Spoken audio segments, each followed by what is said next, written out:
This episode is brought to you by CBS All Access.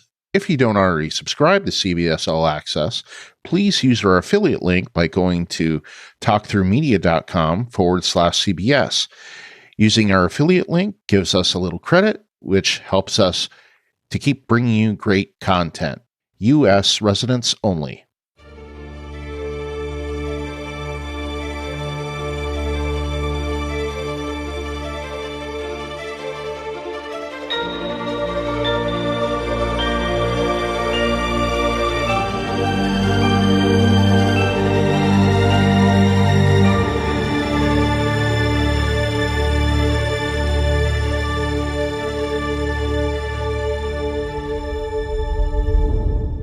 Hello, and welcome to episode 6 of the Star Trek Picard Cast. I'm Brian.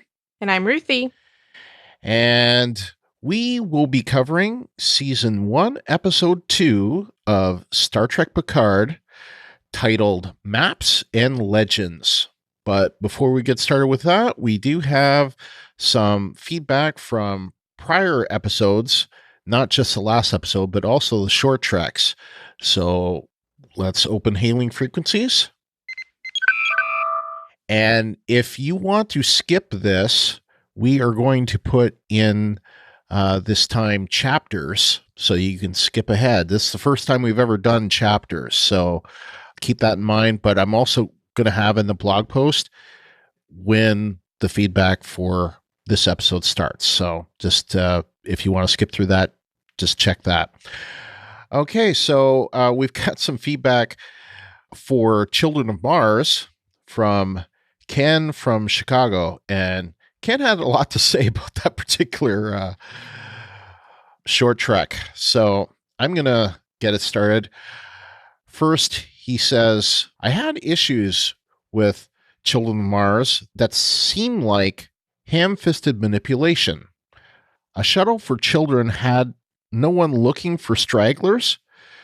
Time from landing to takeoff is so short that stopping to pick up a bag causes you to miss a flight. A kid knows this, yet dawdles in picking up her bag.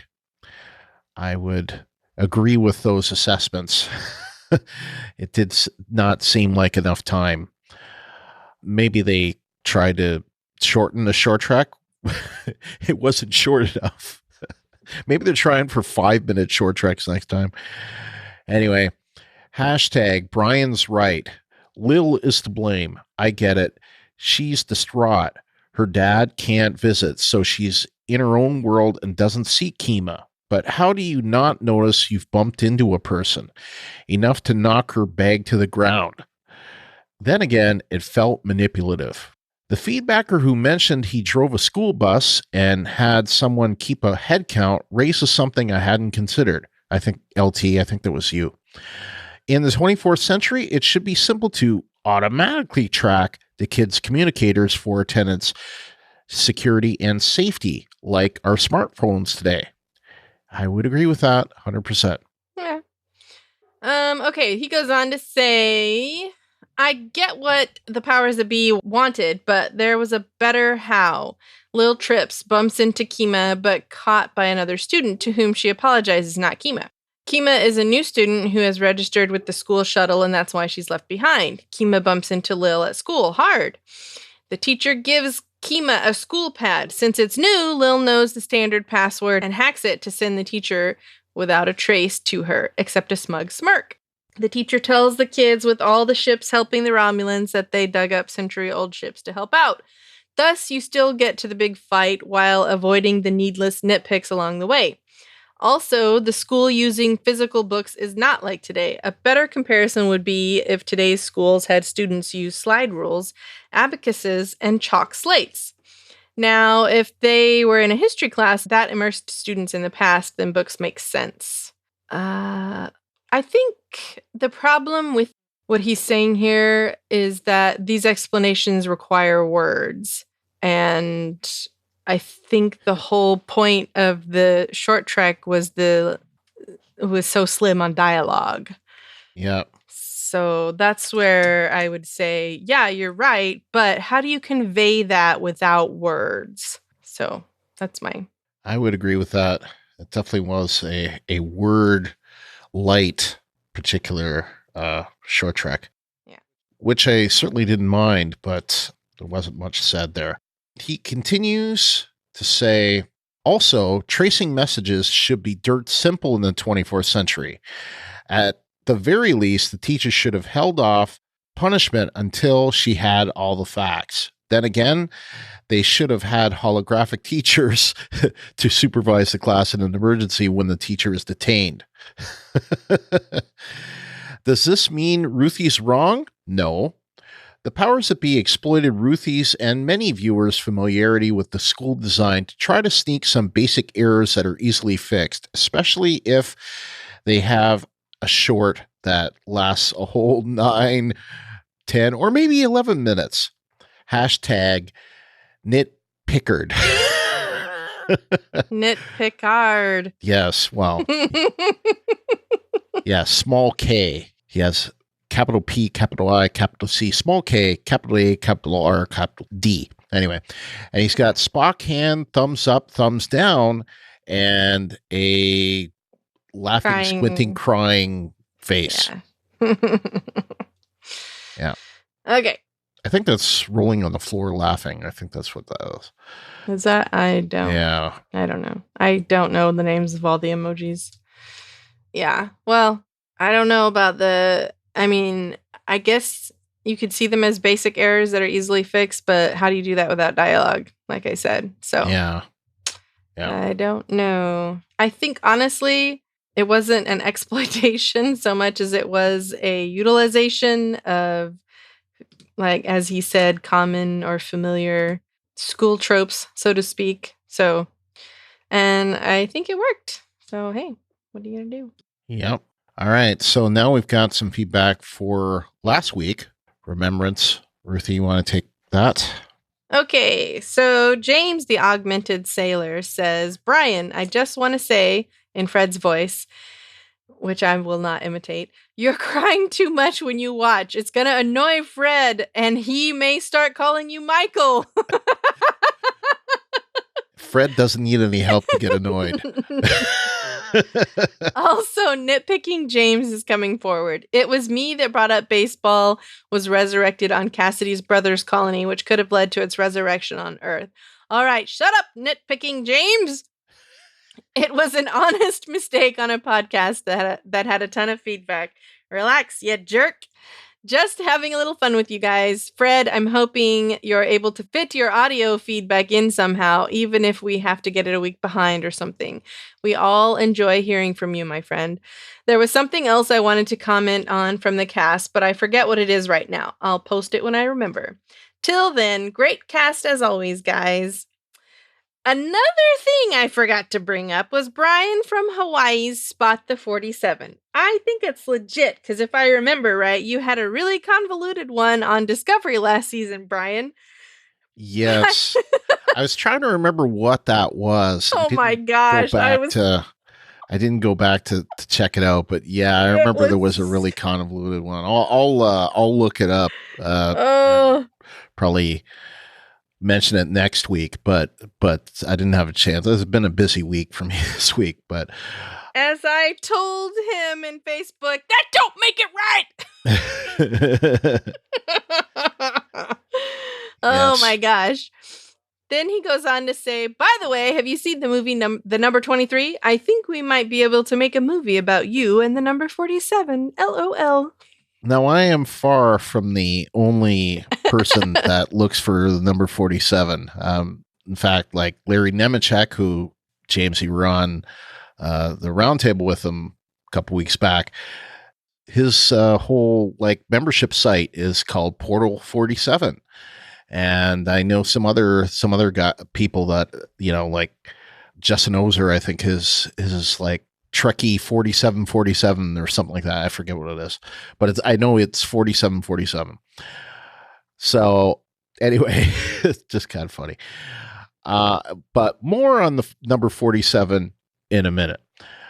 Donna from the internet, she has one final question, and that is, so on the security feed on the roof, Daj and the Romulans were not visible, so security found a 90-something Picard unconscious due to an unexplained explosion. Then he ends up on his couch.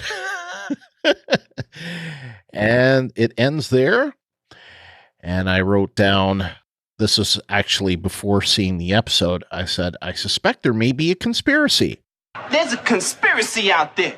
You know what I'm saying? There's a conspiracy. A C-O-N conspiracy.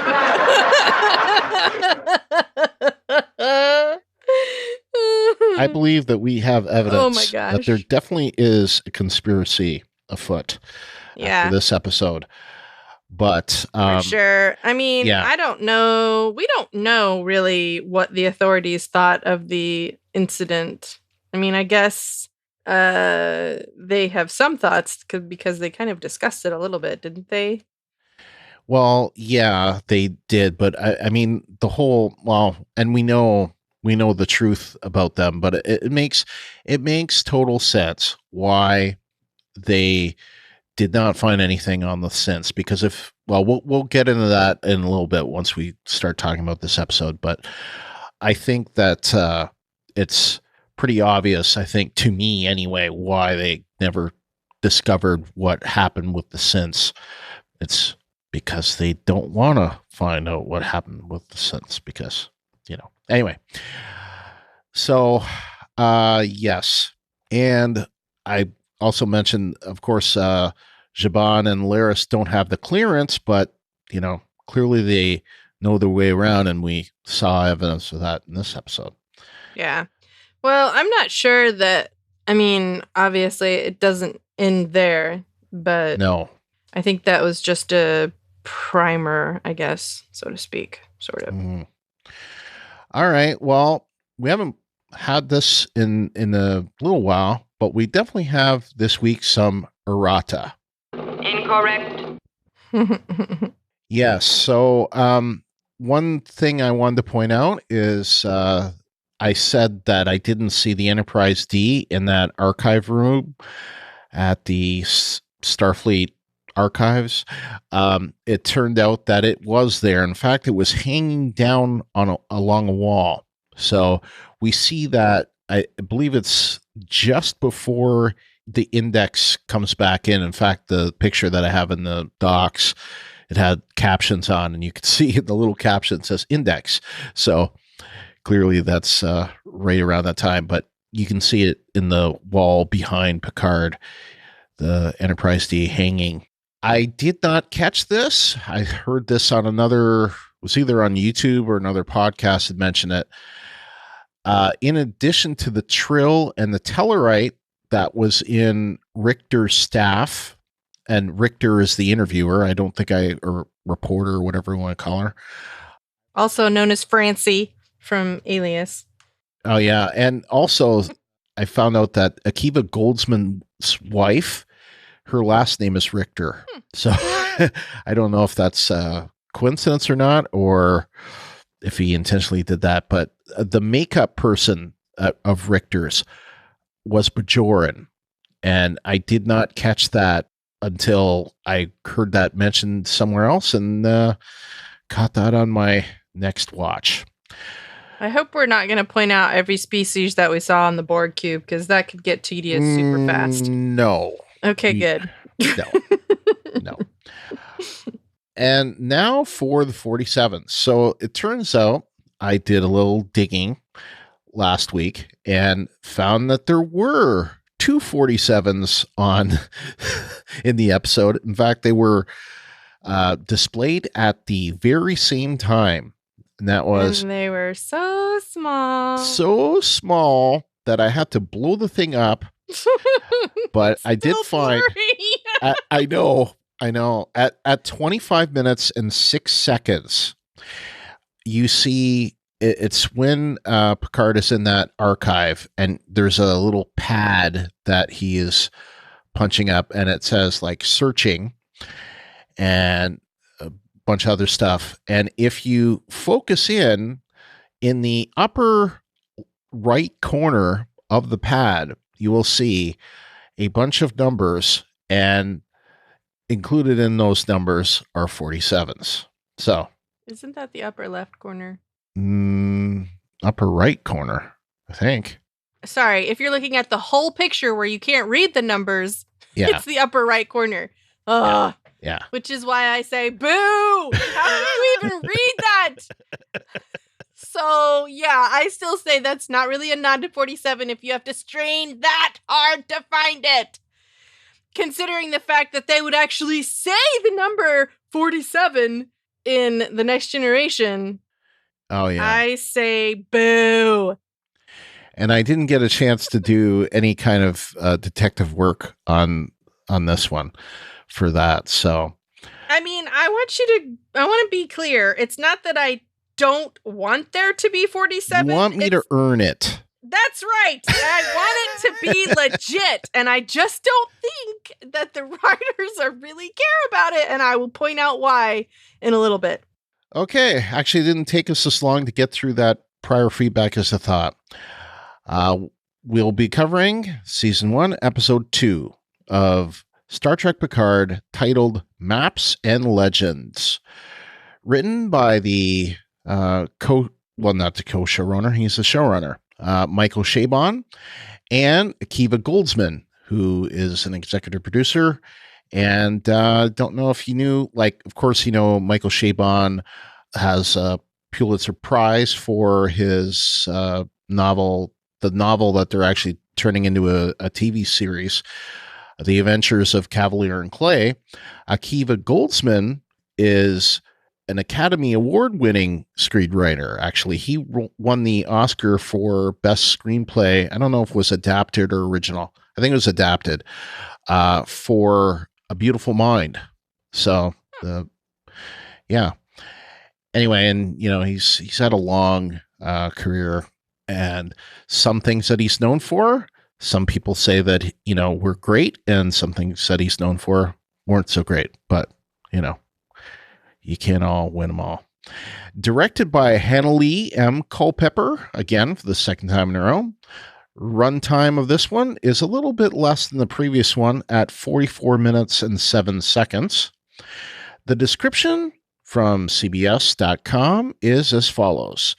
Picard begins investigating the mystery of Daj, as well as what her very existence means to the Federation.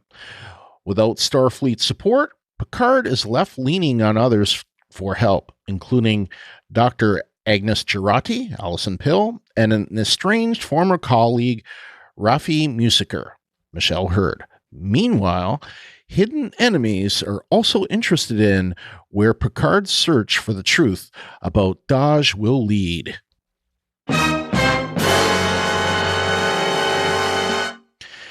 And that was TVMA with language violence with the air date of January 30th, 2020. And it's really weird on CBS.com. It always shows the air date of the previous day. I don't know why that is. January 30th was the date that it came out. Mm-hmm. Yeah, I know. But if you go to the website, it says January 29th was the air date, which is not right. Huh. Interesting. Unless some people can see it before or something. Some special people. Well, I don't know. That's not really the air date. Then that's special opportunity for those people. Anyway. So we don't have any 47s this episode, but Ruthie, you had a point to make. I did. This is why I reiterate that I don't think the writers care that much about making 47 references, because they had a perfect opportunity to do it if they really wanted to. They could have made it 5,847 days since the last assimilation instead of 5,843. So, okay. Like I said, so when we do our TNG rewatch podcast, we can have a go crazy with this fuck the 47. We can do it religiously, but I just... Did you just commit us to doing a TNG rewatch podcast? I don't know, maybe. We might. I don't know. I've thought about it. It would be so much fun to do, but yeah. No promises. No promises. I'm just saying that's because they are all over the place, like in your face. But This is, I mean, yeah. I don't know why they don't want to carry on that tradition, but they don't. So, well, it may end up being more popular as we go. All right, so you can always write them and say, "Why aren't you doing this?" Mm-hmm. Yeah, we can. Oh my gosh. Yep. All right. So, Ruthie. Yes, Brian. What did you think of this episode out of 10? I am going to give this an arbitrary 9 out of 10. Someone was very impressed with that, by the way. What's that? Oh, it'll come up in the listener ratings. Okay. I am going to give it 9.6 iconic characters from science fiction who themselves aren't into science fiction. That was so funny. Yes, and my gosh. I'm just going to play it right now. You have a taste for the classics, I see. I never really cared for science fiction. I guess I just didn't get it.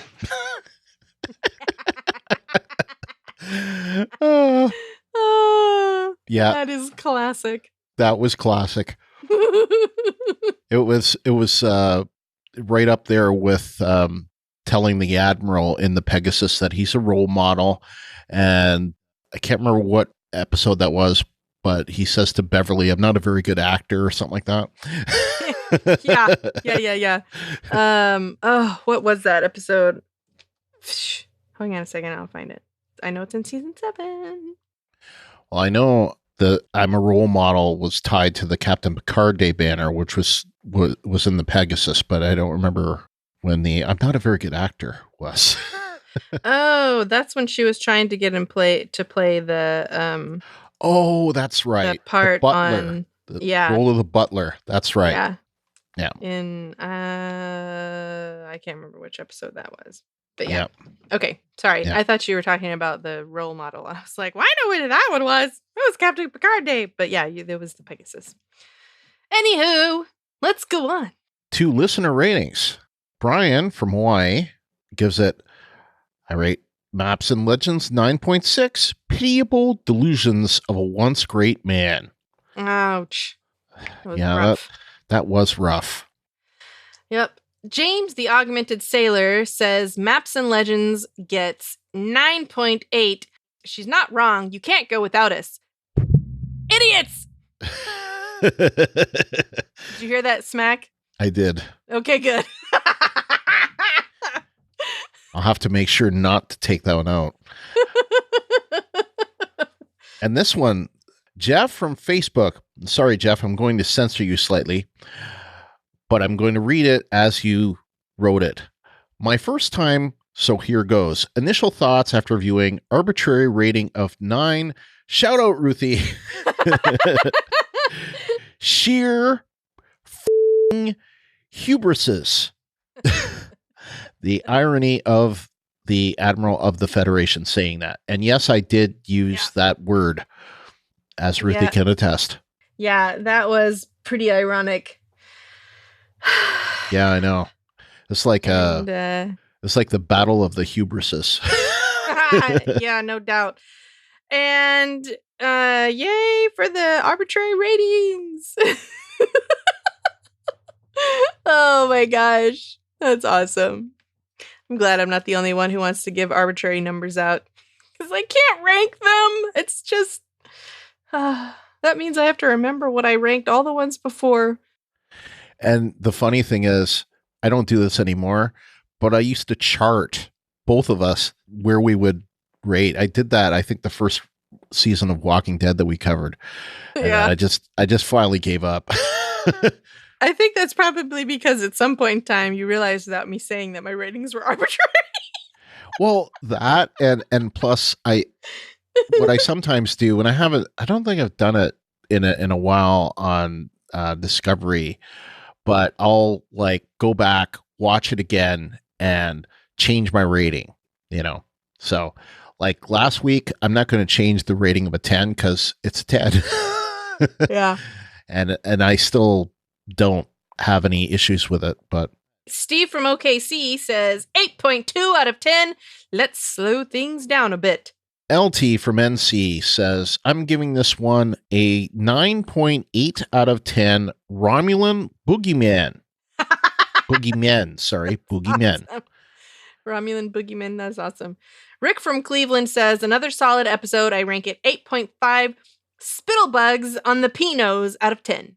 And last, everyone seems to be in the 8s, but not Fred. Uh-oh. Fred didn't care for this one too much. He said a 6 or a 7 out of 10 Blabber episodes. And then he says, note, it was talking so much that I fell asleep while watching. And he talks about that in his voicemail. And I was like, really? You fell asleep? But well, if you're really tired, I can understand that. But yeah. Fred. Anyway. All right, so let's move on. It's time for our yeses. Yes! Brian from Hawaii. He has few. He has Utopia Planitia on Mars was a spectacular sight to behold, and it appears the synths were a slave workforce after all. Were they? Well, I mean, they were certainly a workforce, but I don't know. They also didn't appear to be sentient, so. Right. The allusion to, I believe you were trying to say, Eromotic syndrome. Mm-hmm. That's not what it says, but I think that's what you meant. By Picard's Stargazer doctor, no less. Was a nice callback to all good things. I enjoyed seeing the Isaac Asimov book and sci-fi discussion, and I smiled at the shout-out to Riker, Worf, and LaForge, who presumably did not die on Mars after all. Yes, thank goodness. I had that in my yeses as well. I was very happy to hear that. And he also said, I also liked seeing Picard at the famous Vasquez Rocks with no Gorn in sight. And there have been many, many episodes featuring Vasquez Rocks of Next Generation. I believe the Mintakans, that Who Watches the Watchers, that was there. I know Enterprise was there. I think Voyager was there. They've pretty much all been, all the shows, right from Arena, that was the first time in TOS that it was used. But it's been in like probably every version of Star Trek that there's been, except for Discovery, because of course Discovery's shot in Toronto. So yeah, I'm pretty sure they've even used that in The Big Bang Theory. I'm sure they have. when they were dressed up as the TNG characters. It was so funny. That would be funny. It was really funny. I bet. Oh my gosh. What's his face had a bald cap on. Oh, it was so great. Of course, let's see, it was Leonard. Leonard had the bald cap on, and Sheldon was, of course, going as Data. It was awesome. We had another mention of the same thing from Jeff. He said, Jeff from North Carolina, we have on-screen confirmation that LaForge is still alive. Yep.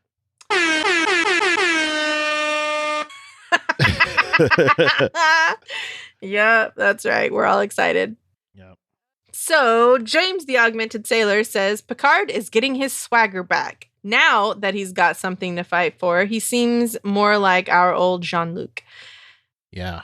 The banter between Laris and Zhaban over whether or not they're going. He's so willing to get right out there, whereas she is a bit more thoughtful about it immediately. The way these two play off one another is great. Yes. I agree. That was hilarious. Yep. The smack and the idiot! You go with him and die then! Oh, yep. Awesome. Jeff from Facebook. I didn't get a chance to look up where you're from, Jeff, so you're from Facebook or the internet. From Facebook. Take your pick. Yes. I loved it when Picard shows up at the CNC to check in and the attendant just stands there and you are. It's like the aging rock star who is forgotten by the younger generation. When was the last time Picard had to identify himself to someone other than a strange new life form encountered for the first time? Yeah. I felt like that kid was being a little shit, honestly. Maybe. Because his snide little, it's nice to see you up and around again, Admiral. Exactly. I'm like, okay, so you have no idea who he is. You're waiting for him to verbally announce himself because, I don't know. I'm not saying that maybe Picard hasn't earned a little bit of shade with his outburst on the news, but I don't think that he was, I don't know. I feel like that kid was throwing shade with the whole staring at him like, gonna make you announce yourself, even though I know who you are. Because as someone else on the episode pointed out, we all watch the news. So, yeah, I don't know. I kind of felt like he was being a little shit and totally snide with his nice to see you up and around again, Admiral. It's like, how would he know that he hadn't been out and about and up and around or whatever if he didn't know who he was? I mean, up and around again also could refer to the whole, like, we know that you had a crazy incident on the roof recently thing, you know? I don't know. Anyway, that was my take on it. I felt like he was being snide little snot. I think he was probably snide little snot. Yeah. But anyway. Also, when Narek at the Borg artifact says there's really no danger here when commenting about the possibility of the Borg collective reconnecting to the recycled Borg namelesses. Yeah, I like that. Talk about foreshadowing. Indeed. Yeah. I guess we'll find out. I think it's ominous, especially with the no assimilation in this many days thing. Yeah, it makes me wonder how the heck they acquired this Borg cube. I don't know. I guess it was in Romulan space, so they just kind of took it. Was it as a part of the actions of Janeway and would that be 2478, I think? Maybe. Or sorry, 2378. I knew the year. I just said it wrong. I was thinking 24th century, 2378. Right. Anyway. That's so hard. All right, Steve from OKC says, seeing the rogue synthetics attack F8 Fate, killing his coworkers, and then putting the gun to his own head as the station exploded. Yeah, I wondered, what the heck was that gun? I don't think it was a gun. I think it was a tool. Yeah, it was like some like wacky laser, mega laser that could put a hole through somebody. Right. I mean, if you think about it, most of the power tools that we use today could be used as weapons. So a power tool from the future could definitely be used as a weapon. So definitely. I didn't think it was necessarily a gun, or a weapon, I should say, not a gun, a weapon. Anyway, then he said, loved the introduction of Michelle Hurd's character. I agree.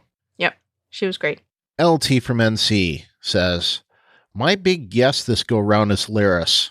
I think Commander Non may have competition for the fanboy wall in the office. Who knew having a former Tal Shiar operative who understands how Romulan undercover operations are done and can fill in the gaps for informational voids could be so handy? She's like an Irish accented Romulan Emma Peel. I love the way she was able to scan Dodge's apartment and figure out the scrub on her email. Yeah, I'm a big fan of Laris already, and I was last week. Yep. Another yes for me was the cold open at Utopia Planitia. Depending on how this gets sorted, I may either beat or concur with Fred, who will certainly have noticed the eye thing with F8 in the control room, which was very reminiscent of the eye thing with Arium last season of Disco. At least now we get a little more of what happened there, and we got to see more ships. And on a related sidebar, I can't wait to hear what certain folks have to say about the shuttles that played so prominently in the Utopia Planitia scenes. Yes, and I would say to everyone that had been harping on about these old shuttles in Children of Mars and in the pilot episode, suck it. That's exactly what I was thinking. Suck it. Oh my goodness. My next yes is I now feel like I was right in that someone altered the video of the rooftop fight. While I suspected a Tal Shiar cell on Earth, I didn't see that they would have infiltrated Starfleet. Well, maybe I didn't want to think they could, but we already had the discussion about species diversity in the aliens and how we had a mix of smooth head Romulans and V-brow Romulans. So how many Vulcans are really Romulan infiltrators? And, we've seen this before because if you remember, Talera in Gambit, played by Robin Curtis, actually, who, played a Vulcan before. She was supposedly a Vulcan, but she turned out to be a Romulan. So we've seen it before. And especially if there is There was also that ambassador lady who turned out to be a Romulan spy. Right. Yes. Whose name I can't remember. Yes. In Data's Day.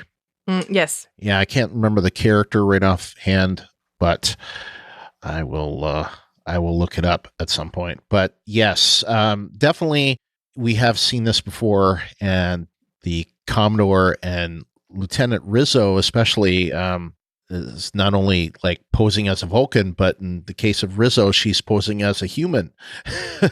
Yeah. Yeah. And I don't know if Commander O is, I don't know. She could be a Vulcan or she could be a Romulan posing as a Vulcan. I'm going to throw a monkey wrench into that because I have this in my notes. Commodore O is a Japanese name, or Korean. So, okay, does that mean she's part human, part Vulcan / Romulan? Or what? Ambassador T'Pel. Thank you, Ambassador T'Pel. That's teamwork. Yep. Yeah. So I don't know. I had this in my notes to discuss this. She could be a Vulcan sympathizer, or she could be a Romulan. My take was, although she's playing a very good Vulcan, I think she is Romulan. But what do you think? I don't know. I'm just not sure. I just don't know. I don't know if she's being used by the Vulcan or the Romulan twins, or if she is, I don't know. I just don't know, because it kind of seems like she might be being used by them. I don't know. I thought, based on the things that she said to Rizzo, that she was very interested in finding Soji, and the fact that they had been sloppy in their cleanup work. So I think that she is Romulan. Either that, or she is a very radical Vulcan that, for whatever reason, loves logic but hates cybernetics. But speaking of that, when it comes to Romulans and cybernetics, I have something in Hold Your Horses about that, or not Hold Your Horses, Not Good Enoughs about that.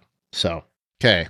Moving on, Rick from Cleveland says, a yes for the callback to All Good Things with the tumor in Picard's parietal lobe. And another yes for Geordi apparently not being dead. Yay!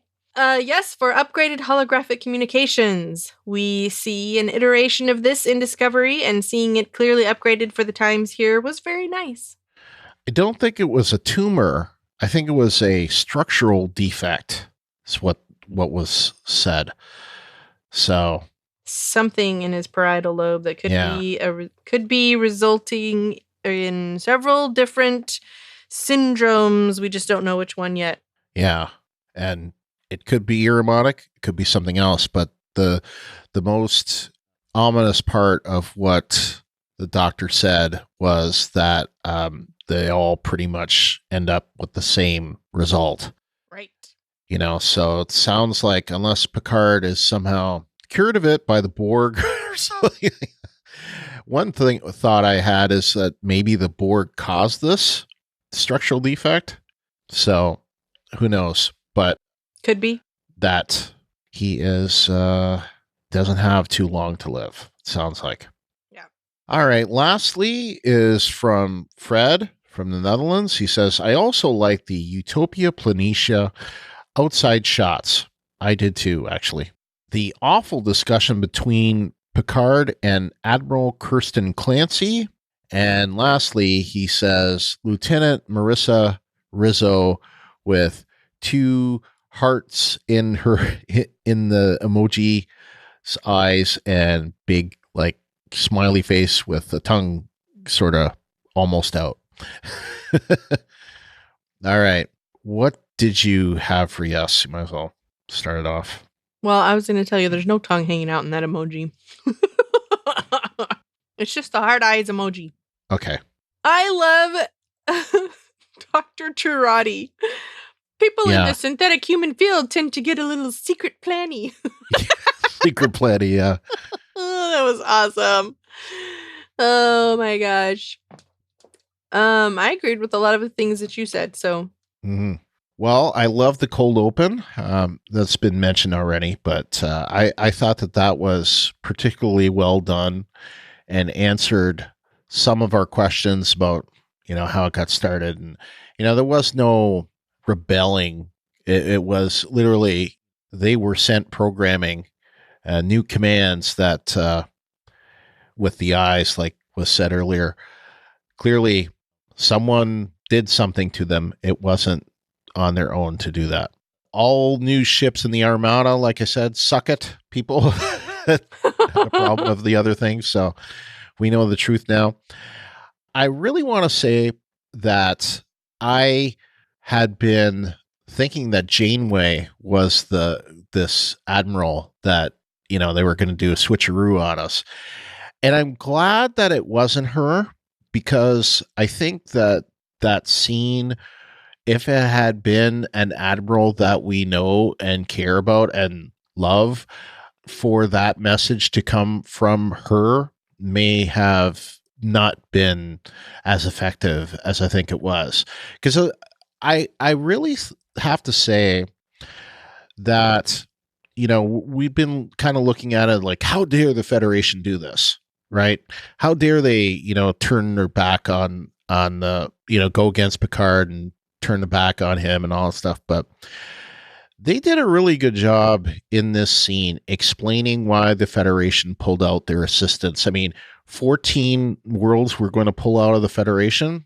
I mean, I don't know how many worlds that is out of like 14 out of how many, but you can clearly see that would have been a wave of things that could have, splintered the Federation permanently. And we know that's or we don't know, but we think that based on the trailers that we've seen for Discovery Season 3, that it seems like a lot of worlds left the Federation, at least by that flag. So this could have been the start of something that was there. So they were faced with a tough decision. It's like, and I think that what happened with Utopia Planitia and the Rogue Synths, for that matter, for them to do that, what happened there, I think that clearly they were faced with a very tough decision, and it was a political one, as these tough decisions often are. And it was kind of like the needs of the many outweighs the needs of the few of the one. And in the case, it's like, well, how much do you help, this like centuries old enemy against fracturing possibly permanently your whole country? And I don't know. I thought Admiral Clancy, as much as I, hated to hear it, I had to kind of go, she's making some good points here. And it also really helps to solidify Nero. As strange as it is to say, the actions of Nero and how mad he was at the Federation for not doing anything, I think make a lot more sense in retrospect, because he was mad. And you know what? I totally understand that now that we see that, like with Spock not being able to stop the supernova and Romulus getting destroyed, the fact that the Federation didn't basically turn their back on the Romulans. Yeah, I totally understand why he was pissed. Yeah. Honestly, though, I agree with you about the 2009 Star Trek film and the Nero stuff. Like, I think that is spot on. But some of the other stuff I don't really understand, because it kind of seems like at the end of Nemesis that they're kind of building groundwork anyway. They definitely were. So to me, it seems like, I don't know. I still don't really, I can't jive with the idea of the Federation deciding to just turn their backs completely on an entire civilization like that, even if it's a civilization that they had previously been at war with. It just doesn't seem, I don't know, just doesn't jive with what I know about the Federation. And especially if they were at the end of Nemesis, they were trying to maybe make amends. Then I'm like, so I need more information, I guess, at this point in time. Yeah. I'm not willing to, I'm not going to say that she was completely in the wrong, but at the same time, like, I can't get down with how she treated him. That was some crap right there. That's a whole other discussion. Yeah, how she treated him. Yeah, I need more information. Basically, I'm like, I need to know what happened in between Nemesis and Utopia Planitia. Yeah, basically, because if they, did talks completely break down or something, I don't know. I think that it was the straw that broke the camel's back. This happening in Utopia Planitia, I think that the Federation was feeling very vulnerable, especially if those androids or, synths, as they call them. And I don't think I said this last week, but I think it was in my notes. I think they're calling them synths because of the Android operating system. Noobs. Yeah, probably. Yeah. But it is a sudden shift in vernacular that I'm kind of like, what happened to I'm an android? And they still say android enough to, let you know what, that's synthetic is android, but, they are kind of, I imagine that probably by the end of the season, we will only hear the word synth or synthetic, and we won't even hear android because, we will have been accustomed to it. But I don't know. I don't like it. Honestly, I don't really like it. That's fine. And I'm just saying, I think that's why they used it. I don't necessarily like that they're using it, but it is what it is. It's like Discovery and their Klingon change. Eventually, it's like how long are you going to be butthurt about it? So, as much as I was pushing for Section 31, and although it definitely does seem to be a Starfleet security cover-up / the Zhat Vash infiltrating, Starfleet security, I'm definitely glad that we're not getting another big dose of Section 31 here, because I think that it's like, using too much of a spice, or, it's just, I may love sriracha, but if I'm having sriracha in every meal, in every drink, chances are I'm probably going to get tired of it.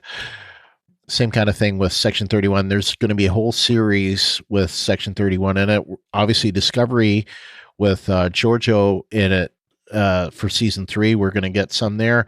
So, enough with the Section 31. Give it a break. Alrighty.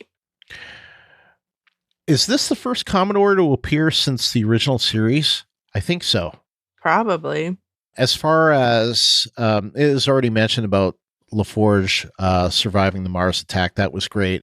I loved that right at that very moment they brought up Riker, Worf, and LaForge, because it seemed to need to be there. Like, if they didn't get mentioned when, they're talking about Picard needs help, and he doesn't even at least mention them, it would seem like an omission there. So I'm glad Right. that it was at least mentioned. I agree completely. I think Yeah. that it was awesome. And it leaves me hopeful that Worf and LaForge will show up, Yeah. which would be awesome. And I guess my last thing would be, how does a Romulan get an Irish accent?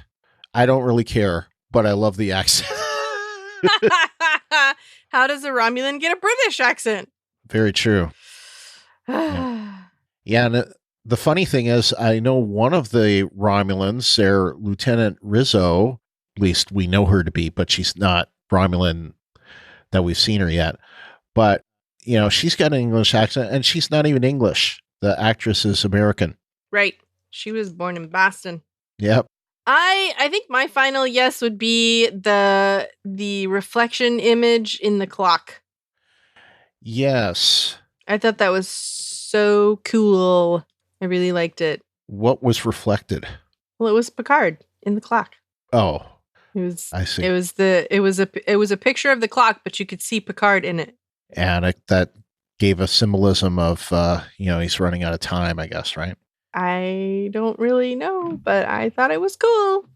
Well, cool. I wasn't looking for symbolism or deeper meaning. I just thought it was cool, Brian.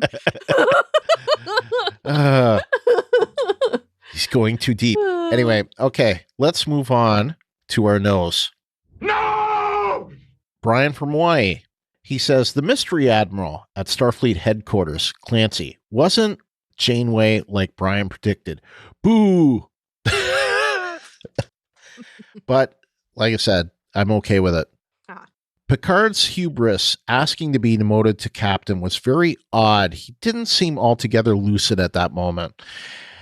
And yeah, I thought it seemed like false humility there. He seemed a little full of himself. He's like, if you don't like me being admiral for this, you can just demote me to captain. What about that? It's like, dude, you don't even need to say that. Just be thankful that they were going to reinstate you. But I mean, the whole thing about it, I had this in my nose. The timing of the visit, like thinking he could just walk in there and they would give him, what he wanted, considering he just like shat all over Starfleet, which was like a day or two before. I'm thinking, Picard, you're getting a little full of yourself. Like they're just going to hear that and they're going to just like, oh yeah, hey Picard, come on in. And, why don't you just like the good old days, come on and command a starship. Yep. No problem. Take the Defiant. Go ahead. It's small. But no, of course not. That's crazy. Like Picard should not have been surprised when Clancy turned him down. And maybe he wasn't, but he kind of read the riot act. He should have known that something like that was going to happen. And even before what happened, like on TV or whatever they call it, on the broadcast, it just stands to reason that, of course, they're going to turn him down. Yeah, I guess I had a different take on that scene because I didn't really think of it as hubris or false humility or anything like that. But what was your take? Just that I think someone else says it here, so I'll wait for them to say it. All right. Okay, so James, the augmented sailor, says, no, number one. Have I said that he's the Jet Reno of this show? Yeah, and I hope that the dog gets acting lessons based on what was said on the Ready Room last week. Yeah, I'm not sure. I think you're going to be disappointed a lot, James. I hope not, though. Okay, then he goes on to say, this one goes back to my not good enough from last week and makes it a no. So Daj was aware of Soji, but doesn't bring her up at all in the conversation with the mother. I know the writers wanted to keep Soji as a surprise, but I think they could have had her simply say something like, is Soji okay? It wouldn't have betrayed the reveal at the end, and this is her twin sister. It may be a little nitpicky, but I think this could have been handled better in episode 1. I would agree with that to an extent. Yeah. I know that they tweaked the first 3 episodes a little bit, so that may have been a part of that. But yes, I think that something, to ask the question would have been probably, like, even if she said, "Is my sister okay?" or like not saying anything by name, probably would have been. See, I don't think they even needed to say my sister, because that would have been, I mean, if she said, "Is Soji okay?" then we would have been like, "Who's Soji?" And then later on, oh. That's See, true. it could have been, "Is Soji okay?" She's fine. That would have sufficed. And it's not like they were dragging this secret out. They let us know at the end of the episode. So for like 20 minutes, we would have been like, "Who's Soji?" And then, Well, I don't know. Maybe it would have gone that way, except for the mom/AI. Because I don't think that was the mom. I've gone back and watched it a few more times since then, and it's very clear. Like, she throws that one question, and there's like a glitch, and then the mother says something like, "Of course you did," or whatever it was. But she said, "I didn't tell you I went to go see Picard." Right, and then the mom and the picture kind of like glitch, and then it's like, you must have.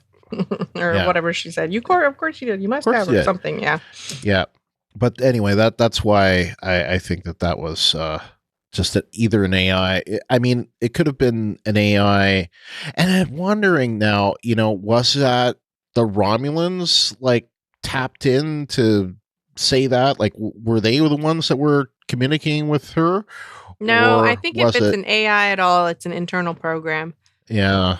But I really agree with you, James, about the I think it was a gaffe that they didn't mention, that Dodge didn't mention the sister at all. Because it really made us seem like that Dodge had no idea that she had a twin. I'm like, and that was just a complete red herring, I guess. I don't know. I just didn't really like it. So I agree with you.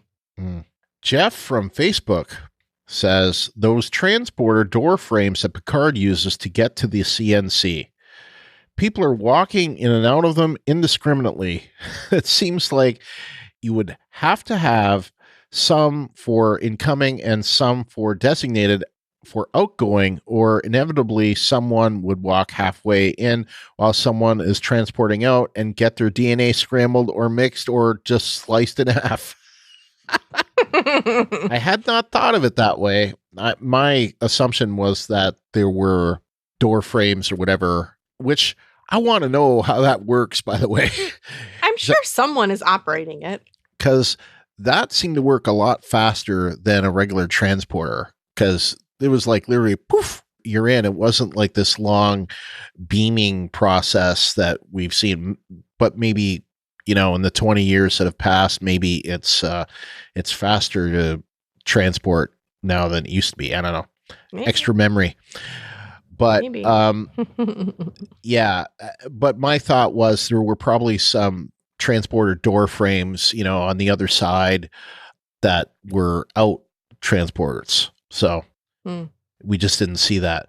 But I don't know. I see those things and I think it reminds me of like walking into airport security. It's kind of what they look like, or like courtroom security, just all at once. But it's like a walkway and an instant beam out. So my question would be, where are those people coming from? Are they all coming from different places, or are they were they 500 kilometers away and they just zipped into that? That would be my big question. Like, how are those used? I have so many questions. I feel like it's probably a security measure of some kind. That probably that too. Probably does it a scan while it beams. But well, I mean, you probably arrive somewhere else and get it's like having two doors. Like when you're walking into a building, there's a door and then sometimes there's another door.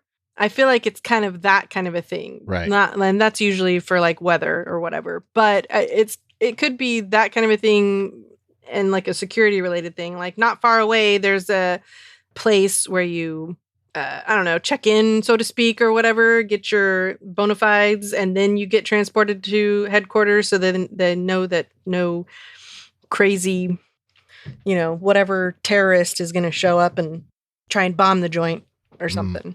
Yeah. I don't know. Maybe. I don't know. So do you think it's just security, or is it security and transport? Well, I mean, security and transport because it's a transporter, but it's security because there's like a way station or something somewhere else that's not close to Starfleet headquarters, and you show up there. However you arrive there, whether it's by shuttle transport or another transporter or something, you arrive at this place. They check you out, make sure that you're not a terrorist, and then you walk through these doors and end up at Starfleet headquarters. Mm-hmm. Just I don't know. Maybe. Well, it's just a thought I had. These walking transporters, that's what I'll call them from now on, walking transporters, to me are proof that if this show or a show after it came up with the Spore drive, no one would have questioned the damn thing. Because I look at this and go, oh, that's cool. Look at that. But if they had come up with that for Discovery, you'd be like, what the hell is this? That's funny. So he continues. He says, I like Laris, but did she grow up in the County Cork section of the Romulan homeworld? I find her strong Irish accent distracting. I don't really think she has a super strong Irish accent. I mean, she's Irish, but I don't know. To me, it's not really that strong. I'm like, it definitely shows up more often, but half the words, I don't know, more than half the words I think she says are not Irish. I'm like, listen to Saoirse Ronan talk. That's a strong Irish accent. Yeah. And I'm sure Laris, or whatever her name is, Orla Brady. Thank you, Brady. I'm like, Orla something. When she talks normally, I mean, when she's not in character, I'm sure she has her accent is real strong, but I don't know. I just don't, I have to disagree with that. I don't feel like it's that strong. It's no different from Narek and his British accent. Did he grow up in London, the London section of Romulus? I mean, I don't know. I just kind of feel like this is no more distracting than the British accent that what's his face had, or, the fake British accent that Lieutenant Rizzo has. Yeah. I mean, I think her fake British accent is good, and obviously, if they're brother and sister, they have to speak the same. So, well, it's not like we haven't heard accents on Star Trek. I mean, you got a Frenchman who talks like an Englishman. Yeah, who knows? So, I don't know. I mean, maybe and for that matter, doesn't have a very good French accent.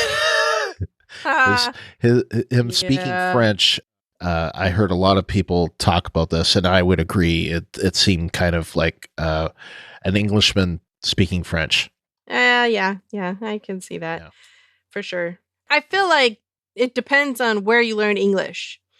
I've heard people who I could have sworn were British, and this is when I was in France, but they weren't. They were French. They just learned English from Great Britain, and so they spoke English with a Great British accent instead of a French accent because they just learned English really well. So, I mean, it's possible that if they learned English around someone who was that way, that, I mean, like, what's the Romulan accent for English? We don't know. I don't think we've ever really heard it. It's just, it's American, I guess. Yeah. I don't know. And for that matter, it could just be the universal translator translating her Romulan into an Irish accent. Oh man, that universal translator is so problematic. Anyway. Yes. Yeah. And something else I thought of with that is in the last episode, they said speak English. They didn't say speak Federation Standard. But then again, Discovery called it English at one point too.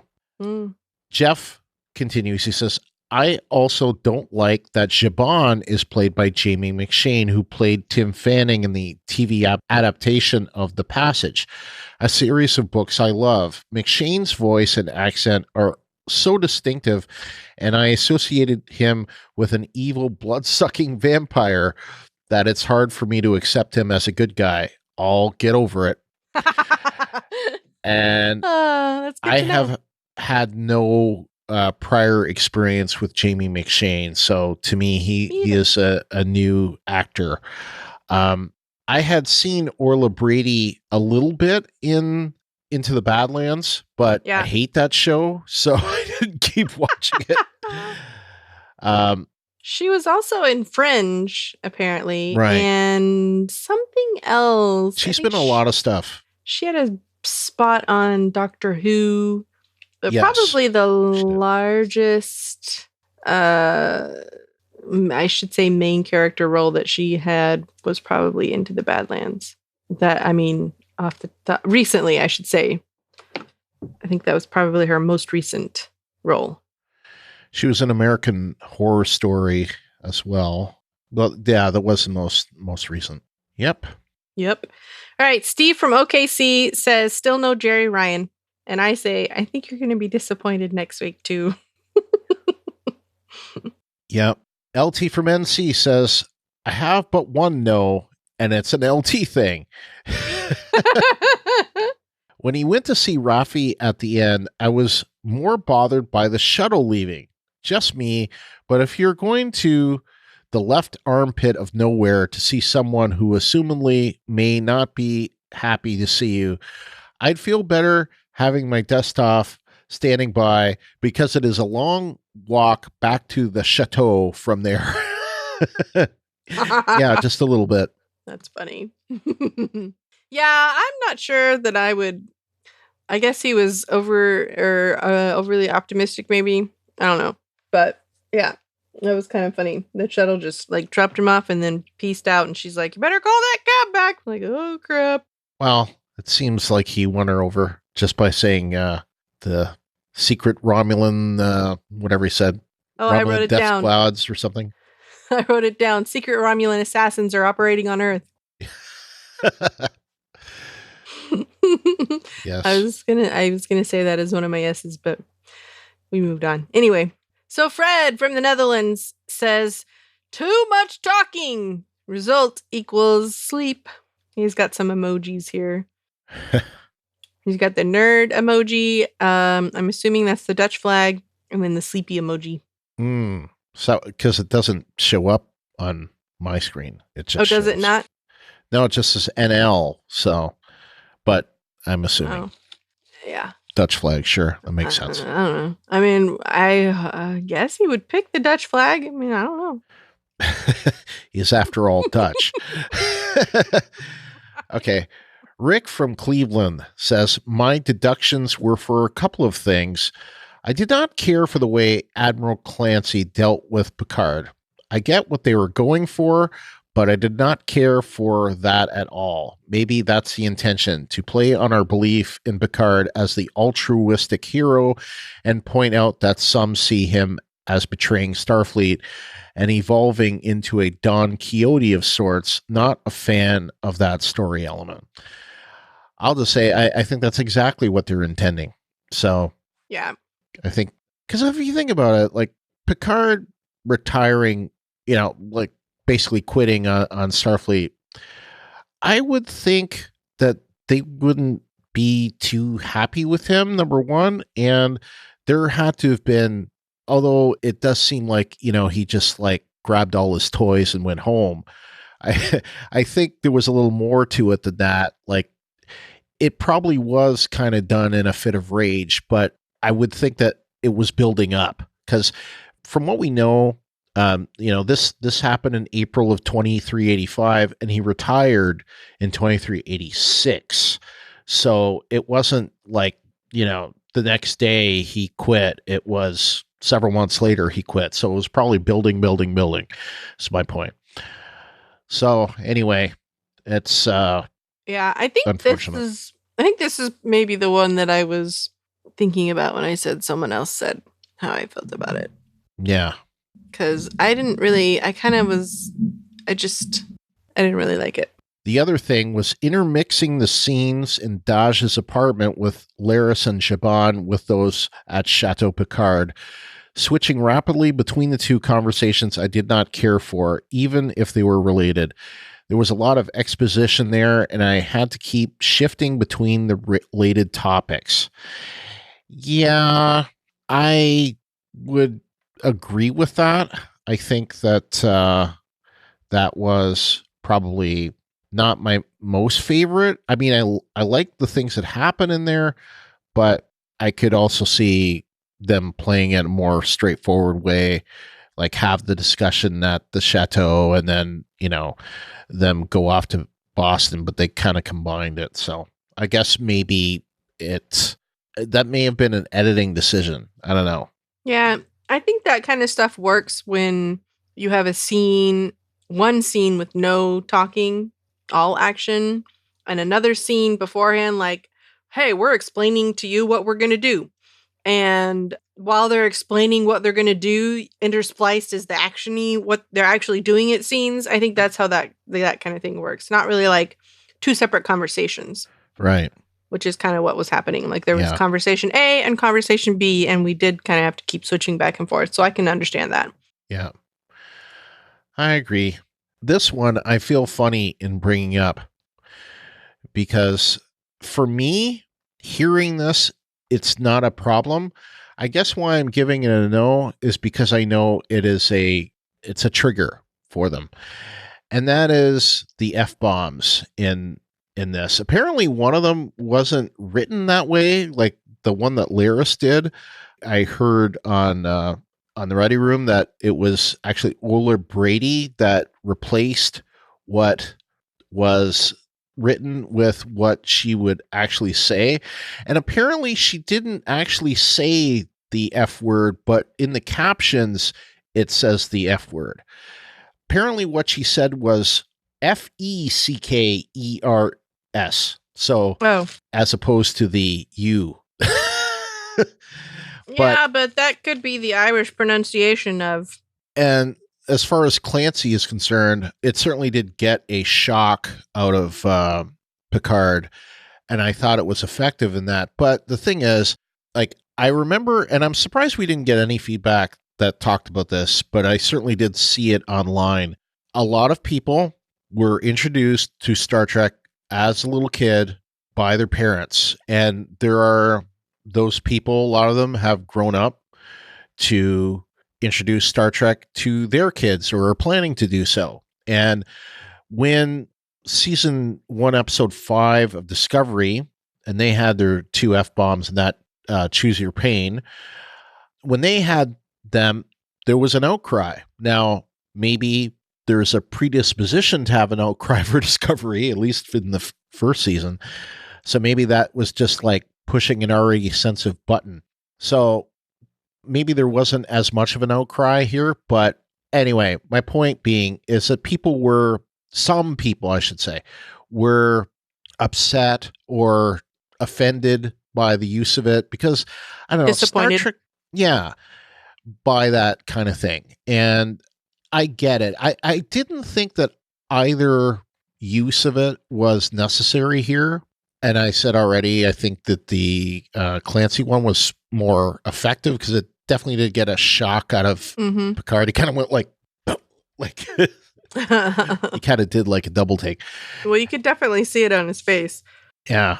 So I think when they know it's a hot button for people, I don't think that they need to do that. And hopefully they're not going to show boobs either. Although, I like to see them, but it's just, it's one of those things, it's like, I think Star Trek, like Star Wars, it's an institution and it is a family thing. And I think that they have to tread lightly with it because, a lot of people consider it family affair. So, and violence is one thing, as The Walking Dead would show you. Violence is one thing, but, and this has happened with The Walking Dead.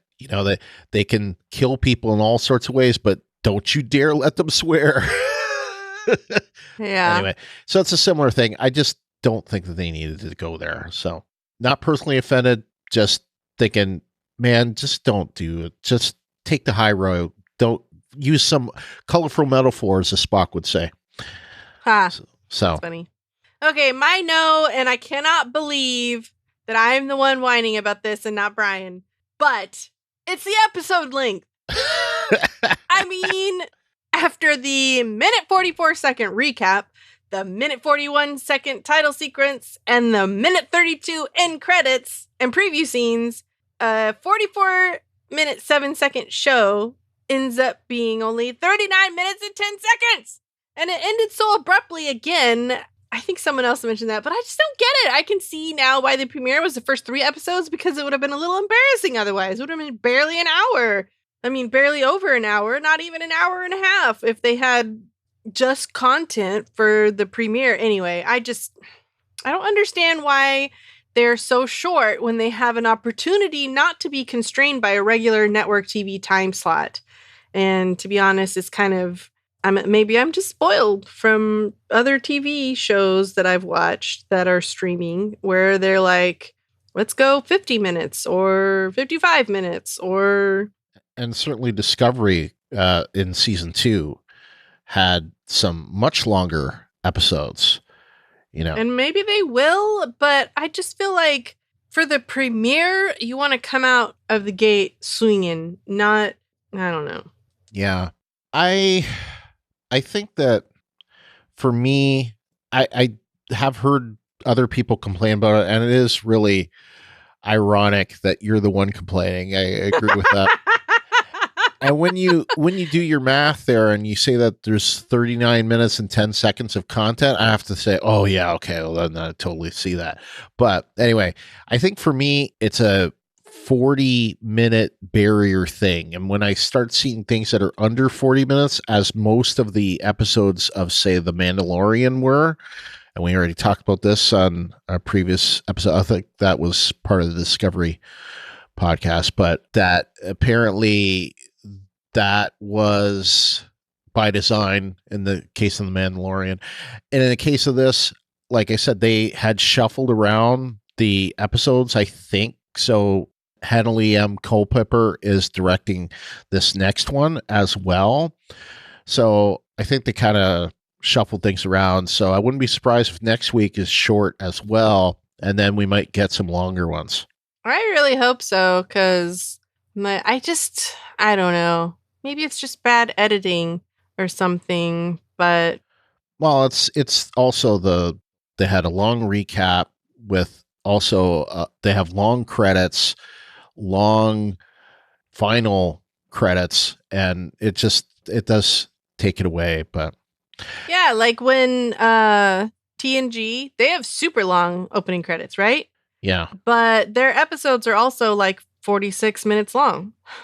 Right. So, and they were constrained by, this is what irritates me about it. They were constrained by the hour TV slot, right? Right. Well, now, I mean, with this streaming service, you don't have to abide by that. There's no rule for you to do any one thing. So I feel like you're gypping us when we are like not necessarily paying for commercials. I don't know. I just kind of feel like... Did you say gypping us? I did. Delicious jipper.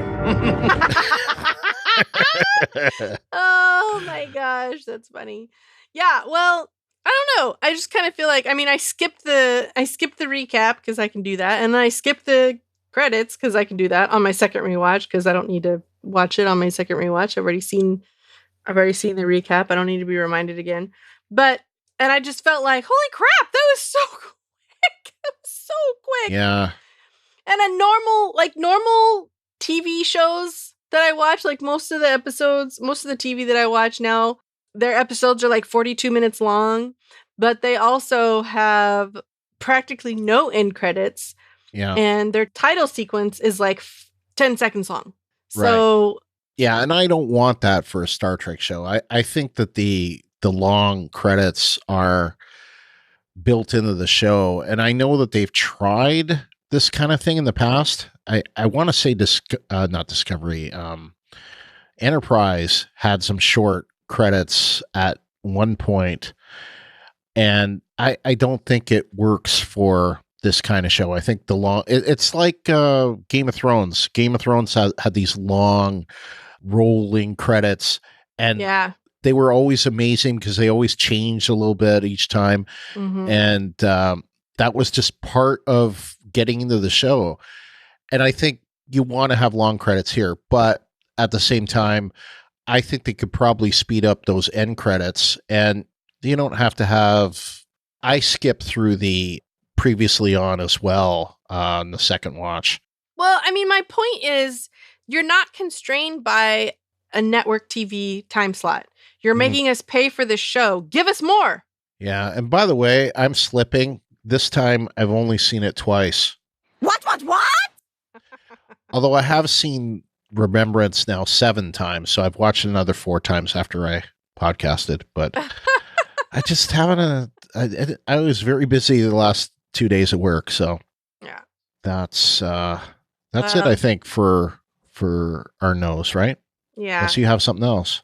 Nope. Okay, let's move on to our not good enoughs. Not good enough, damn it! Not good enough! Brian from Hawaii. I guess I get all the Brians because I am a Brian. And I'm in a warm climate, but at Florida, not Hawaii.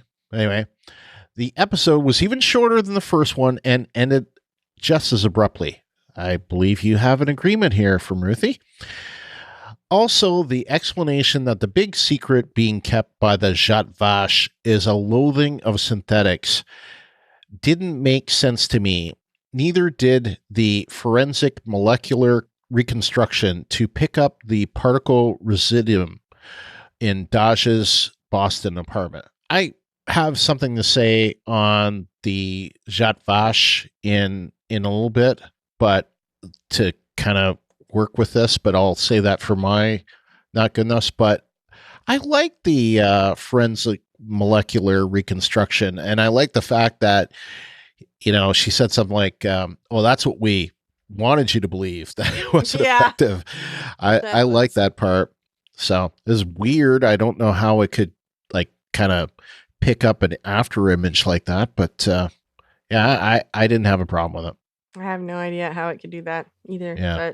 But James the Augmented Sailor has a similar not good enough. He says, Treknobabble galore in Dodge's apartment on how to reconstruct the scene and retrieve records that were fragmented data. All I heard was, this thingamadoo will help us get this thingamadoo so we can use the thingamadoo here to read and see stuff. Oh crap, they used some thingamadoos to block my thingamadoo. But I'll bet they forgot about this thingamadoo. Look at that, my thingamadoos win. Oh my gosh, that was funny. He references a YouTube video.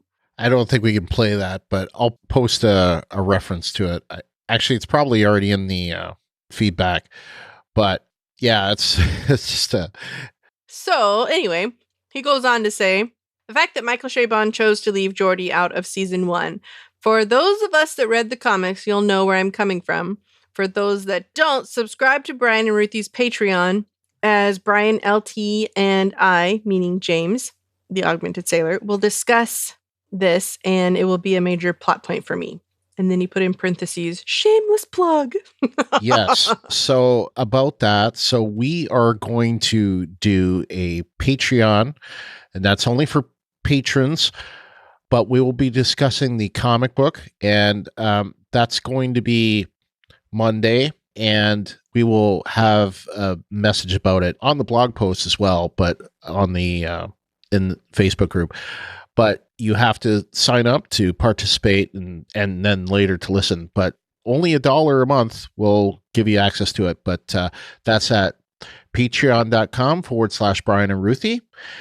And yeah, so seeing what this message was in there, I wanted to make sure that we held it back at least a couple of days in the early next week so that some more people could hopefully join us there. But yes, we will talk about, we'll do kind of like a discussion of the comic book followed by an open call talking about the first 2 episodes. So anyone that is on the Patreon and would like to participate or would like to join, you'll get an invite. So Steve from Oklahoma City said, CBS All Access's closed captioning being slightly behind the voices. Ugh, I hate that. And Steve, I noticed this too. It was about, I'd say, 10 or 15 seconds behind. And this is something I've noticed on several different episodes. I have even seen this on Netflix. So it's not just something on CBS All Access, but I know CBS All Access has had this problem in several. I've seen where the captions are like several minutes behind. Like literally 2 minutes behind, you're getting captions from something that already happened, you know. Yeah, that's not good. So, all right. The first thing I want to bring up is we have a retcon, and it has to do with a Zhat Vash. So there was a thing that Lara said about, like, did you notice how we don't have any AIs and we don't have any androids or study cybernetics? And that was brought, it's implied that it's the Zhat Vash that's kind of curtailing that. But that is not true. And I'm going to play a clip. This is from TNG Season 3, Episode 10, The Defector. You're the android. I know a host of Romulan cyberneticists that would love to be this close to you. I do not find that concept particularly appealing. Nor should you. Yeah. So there's a bit of a retcon here. Now, it's a small retcon. Like, this isn't like a blatant retcon that, because this was only mentioned, by one character in one episode. But I'm going to give credit where credit is due. I was on a patron roundtable from Trek FM last night, and Jim McMahon was the one that mentioned this to me, and I was like, oh, yeah. So I had to play it for, yeah. You mean you didn't catch that? Well, it seemed... Just kidding, Brian. Yeah. It was enough to jog my memory, because I thought, I don't remember hearing that. And it's kind of funny, but yeah, that kind of doesn't make sense to me either. I'm like, what? That's not real. Yeah. Jim found it and he pointed it out. So, and by the way, looking at the Admiral there, Jirac, I think is his name. Jirac looks like a lot like the Romulans that we see. Like he looks a lot like Zhaban, except for the haircut. So like his ridges aren't that pronounced. So I thought that's interesting. Well, this goes back to Children of Mars, but we do see kind of evidence now that it did happen on First Contact Day. Ruthie, I'm guessing you're probably right about it being observed day, right? So maybe Monday the 6th, but you still got to ask if it's like the biggest day holiday for the Federation, or at least the biggest holiday for Earth. Why are the kids in school that day? I don't get that. So I still got to bring that up. I brought that up a couple weeks back now, but I don't know. Definitely, I still don't get it, but I don't know. So I don't get the Zhat Vash and why they loathe AI and synthetics. Like, it seems like they program the synths just to eliminate them and, squash the Federation's ability to save the Romulans because they need to be saved. But, they look at it as like a prelude to war. Like, but that doesn't make any sense. Like, if they really wanted them to perish, they would have just let them be and do absolutely nothing. And then once they are gone, they simply take them over once they're crippled, or like gone. It's just, I don't get that whole thing, but I especially don't get where that comes from. And maybe we're going to find out something like, oh, well, the Romulans are actually cyborgs, or, they're really androids. They're not real. So who knows? Or maybe it's like loathing of the Vulcan and Surak or something. Like, who knows? It or could be something. There obviously is something, but is that I think what Lara said is like it's a secret that's so big it will drive you insane if you know it. Yeah. I don't know. I mean, I guess you're assuming that the Romulans are the ones who hacked the synths. I am assuming that, and maybe I don't know that that's necessarily a correct assumption. If not them, then who? I don't know. Could be anybody. Well, I don't know. I think that it will end up being them, but true enough, I don't know. Could possibly not be them. So, but like you said, why would they want to halt the evacuation of their own planet?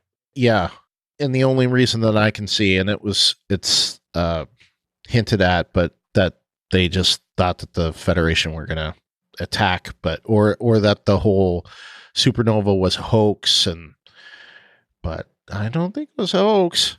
That's something that's provable by 24th century technology. So the other question would be, like, they took this long, like it seems like in Nemesis time they didn't know, or unless this was, part of Shinzon's, maybe Shinzon did it. I don't know, maybe. It's like a poison pill, or, if I can't rule this Romulus, no one will. Right. Who knows? Giant middle finger to the Romulans. Exactly.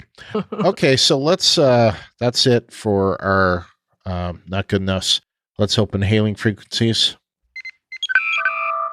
and start our feedback section. Our first voicemail is from Jeff from North Carolina, and I want to give a shout out. X-Force 11, that's what he calls himself. I don't really understand what that is, but it's from the Arrow podcast. Oh, the Arrow podcast. Everybody gave themselves superhero names on the Arrow podcast. Okay. And he was and he can confirm this, but I think this is right. I think that he was a caller or listener or whatever, feedback giver to the Arrow podcast, and his superhero name is X-Force 11. Okay. And it stuck. So that's that. Jeff, let me know if I got that right.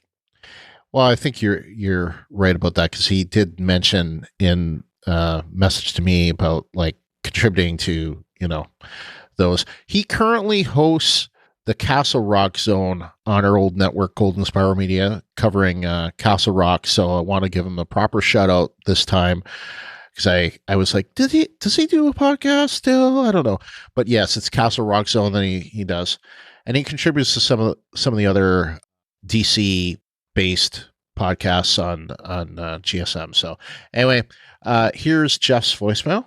Hello, Star Trek fans. This is Jeff X-Force 11 with my feedback on episode 2 of Picard. I quite enjoyed this episode's mix of CSI and spy thriller. I am greatly intrigued about what this story is going to bring us and the different characters that we're going to see. I was a little bit disappointed not to see Janeway, but maybe down the road we will. My closing thoughts are about the new Starfleet uniforms. I'm okay with the design of the actual uniform themselves, and I like the fact that the pips for rank are parallel to the communication badge. It makes it easier to see rank, and I like it that way. However, I do not like the communication badge color scheme design so far than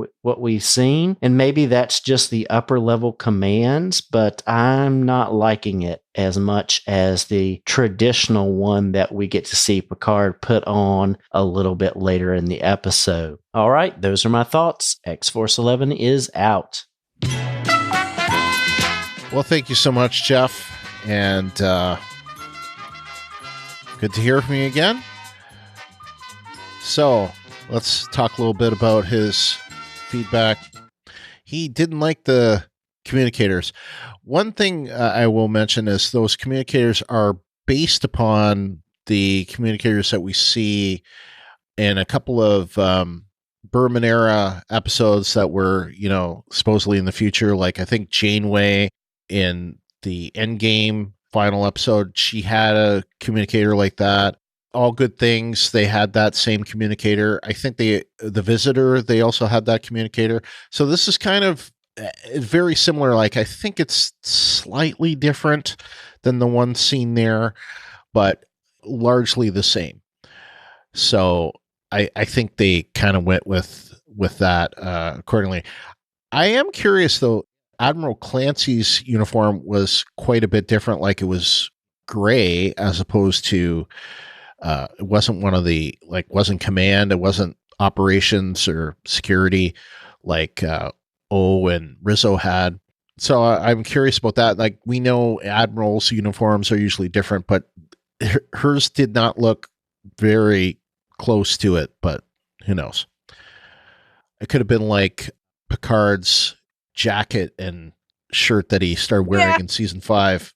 Yeah, that was so weird. Yeah, I like that uniform though. I did too, but I didn't understand it. I'm like, what's this whole like suede looking jacket thing? Kirk had that. Like I Kirk know. had, and even Cisco had a version of his uniform that was a little different. I think it had a jacket. So, I don't remember that. Yeah, you have to look closely to see it. I don't think it was done that many times, but I did see him have one that kind of looked like a jacket. Well, technically, And they're all... Picard had that. Remember, he had that like kind of almost like a tank top kind of thing. What? In First Contact, there's some of the scenes he had like a thinner shirt on that wasn't the same as what he had everywhere else.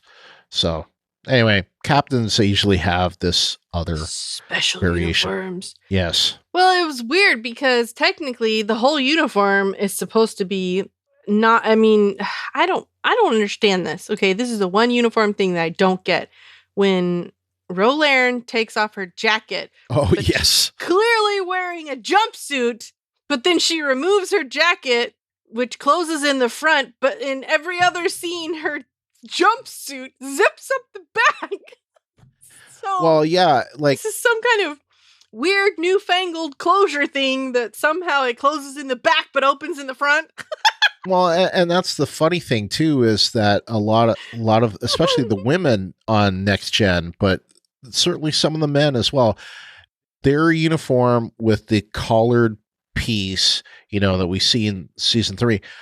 A lot of them don't have that 2-piece. They have a 1-piece. It's still a onesie. It's just, and yeah, Ensign Ro, definitely that example where she takes the jacket off. Mm-hmm. I think of that one as well. It's like, how was that made exactly? Yeah, so like I said, it closes in the back but opens in the front. I don't know. But yeah, and some of those, while we're speaking about weird uniform things, some of those uniforms zip up the front, some of them zip up the back. Yes. What the heck? Mm-hmm. I need some uniformity here. I know that some of them, the 1-piece that zips up on the front, that I believe is a refactored season 1, season 2 uniform. So they just redid the shoulders. Well, that makes sense. And that's one thing I've noticed in my rewatch of Next Gen is how many variations of what I thought for many years was the same uniform there actually is. Yeah. Anyway, so technically they're all wearing jackets. If you look if you observe the removal of said jacket. Anyway. Yes. Patrick Uniforms Stewart, are weird. No spandex this time around. Although we have seen him wear the Next Gen uniform in the Dream, and supposedly there's another scene at some point where we're going to see him wear another uniform, but we'll see. Yeah. I have to say, I appreciate the updated futuristic wardrobe. Yes.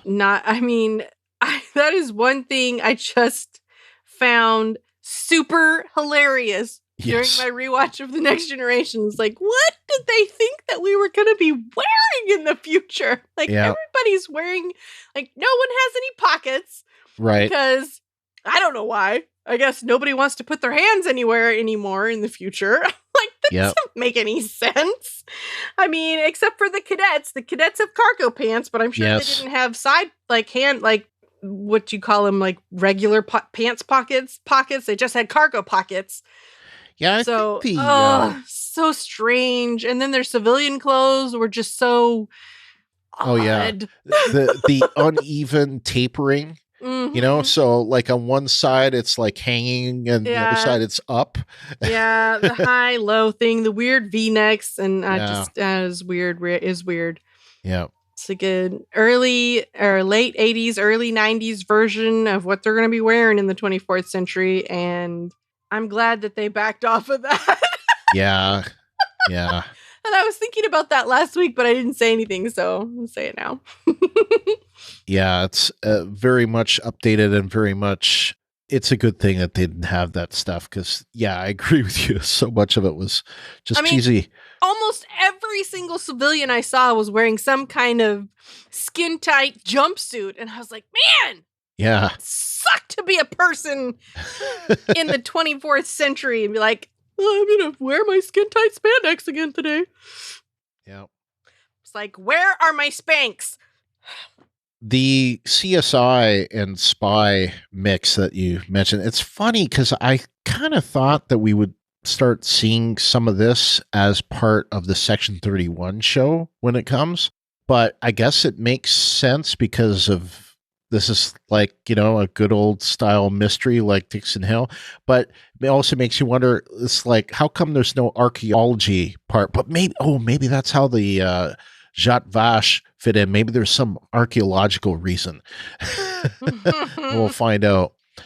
But I agree with your point about it being easier to see rank where it is. Although I have to ask, what is the deal with the Commodore's rank there? It was like kind of a V with a pip in the middle.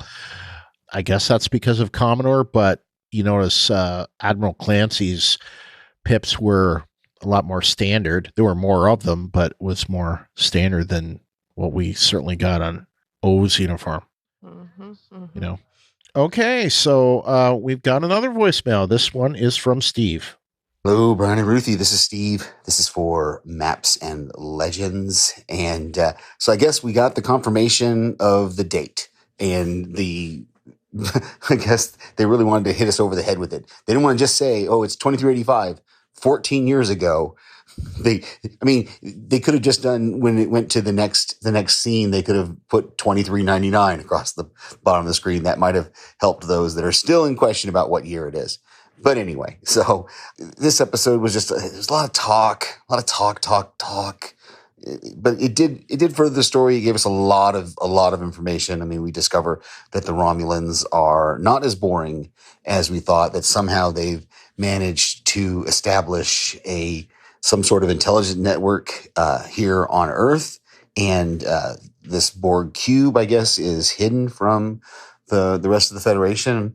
And so it just seemed to slow things down a little bit for me anyway. And I liked it. I actually liked it a little bit better than last week's episode. That's why I gave it the 0.2, just because the introduction of Michelle Hurd bumped it up a little bit. So, and just answer a question for me, and I'm not clear on it if we know. Is Commodore O, is she a Vulcan? Is she supposed to be a Romulan who's working for the Federation, but she's like a double agent? Because, the one Romulan guy on the Borg cube said that his sister was in disguise. I guess she's the big sister. He's the little brother, be interesting to see going forward. I'm enjoying this kind of establishing the crew, but I don't want them to spend too many episodes on setting this up. Let's get to space already. Okay, talk to you later. Well, thank you so much, Steve, for your voicemail. Frequent contributor to this podcast. We had a few things to talk about. Yes, 2385, 14 years ago. I think that pretty much solidifies the fact that it is 2399. And also, that I think that the producer's wrong that he is 94 because his birth date has already been established as, I believe, July 13th, 2305. So Well, there you go. So unless they're going to retcon that, and for that matter, why would they? That seems a stupid thing to retcon. Mm-hmm. Also, wanted to bring up the fact of, you mentioned about like whether or not she's the older sister. Well, what if she's the brother? What? What? What? Maybe they did more than just a change to make her look human. Maybe they also did a sex change. Who knows? Probably not. What? Probably not. Oh my Probably gosh. not. Probably not. Yeah, reaching. Yeah. I mean, not that there's anything wrong with that, but let's do it not for the purposes of being a spy. I only say it because, Narek mentioned about this missing brother, and it would be kind of a twist if she's the missing brother, but we'll see. But she's not missing. Right. Well, she's missing as far as her identity, maybe. Reaching. True. Excuse me. I had Very a much so. cough there in my throat. Yes. So is it hidden, though? I thought that they said that there were Federation people there.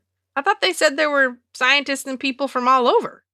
And that they're profiting from the technology extraction that they're doing from the Borg.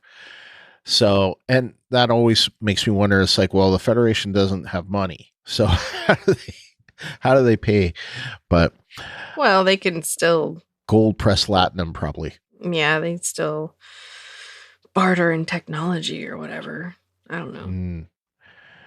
Yes, but it seems like all the species, all the powers that be are coming to this derelict Borg cube and are extracting, which it seems like there are still Borg on this cube. Yeah, they're just in stasis. Yeah, so that could be scary. Seems like it's easier for them to extract the things out of the Borg than they used to. Although naming them seems to be a little easier. Nameless. Nameless is a name. I almost gave that my rating. Nameless is a name.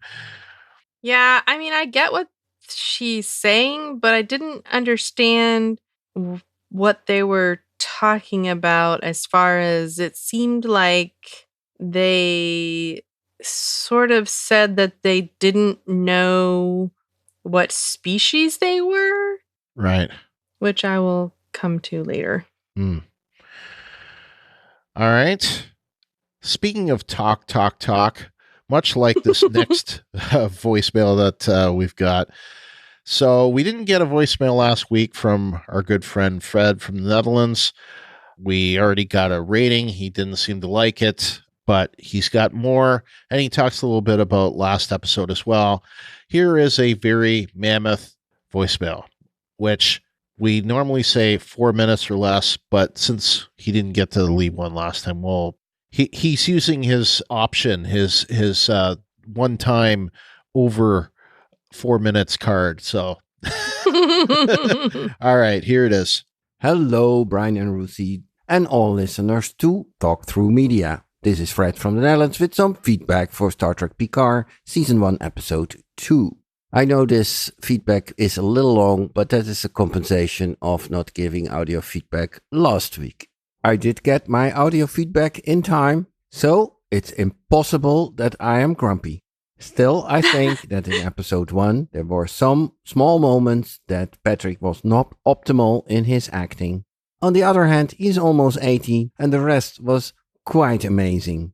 And if some people don't see it, they don't see it. Or they place Sir Patrick on a pedestal and they just don't want to see it. One other thing I want to say about last week's podcast is that Ruthie was saying something about misogynist. I didn't get that.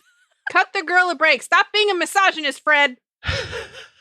I was a little bit complaining that when Dash came to Chateau Picard, she didn't introduce herself properly and that she was fully in stress. And Picard just let her blabber on. But it was mainly criticism towards Picard that he didn't pressure her and didn't ask further, who are you and what is your setting? Of course, he was nice to her, seeing that she was in stress. But it was mainly a criticism towards him.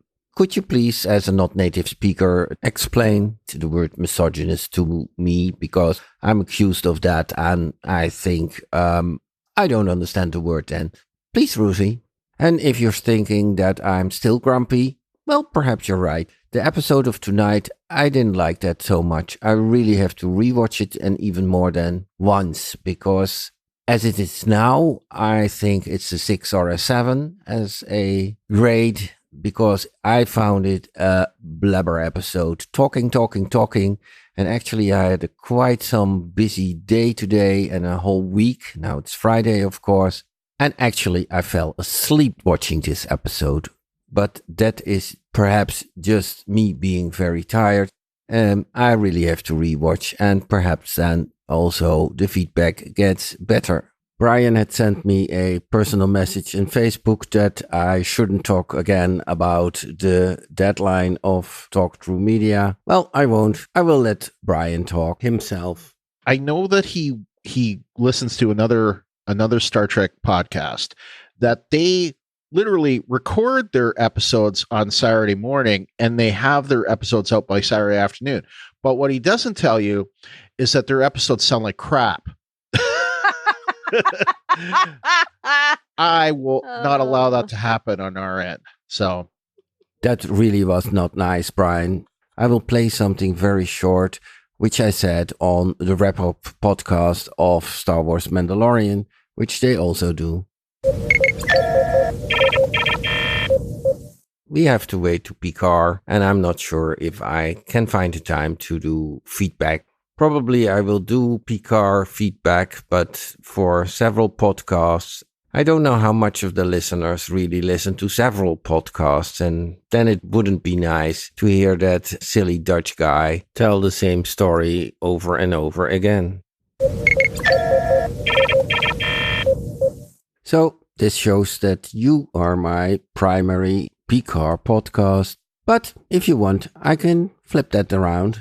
Okay, last few short remarks. I think it's a brilliant idea that Dash and her twin sister were made from some positronic neural cell of data. If you would compare this to DNA, well, potentially you could reconstruct a person completely from just one cell, because one human cell contains all the DNA. Well, if you do this in a positronic way, that could be the basis of creation, a kind of clone of data.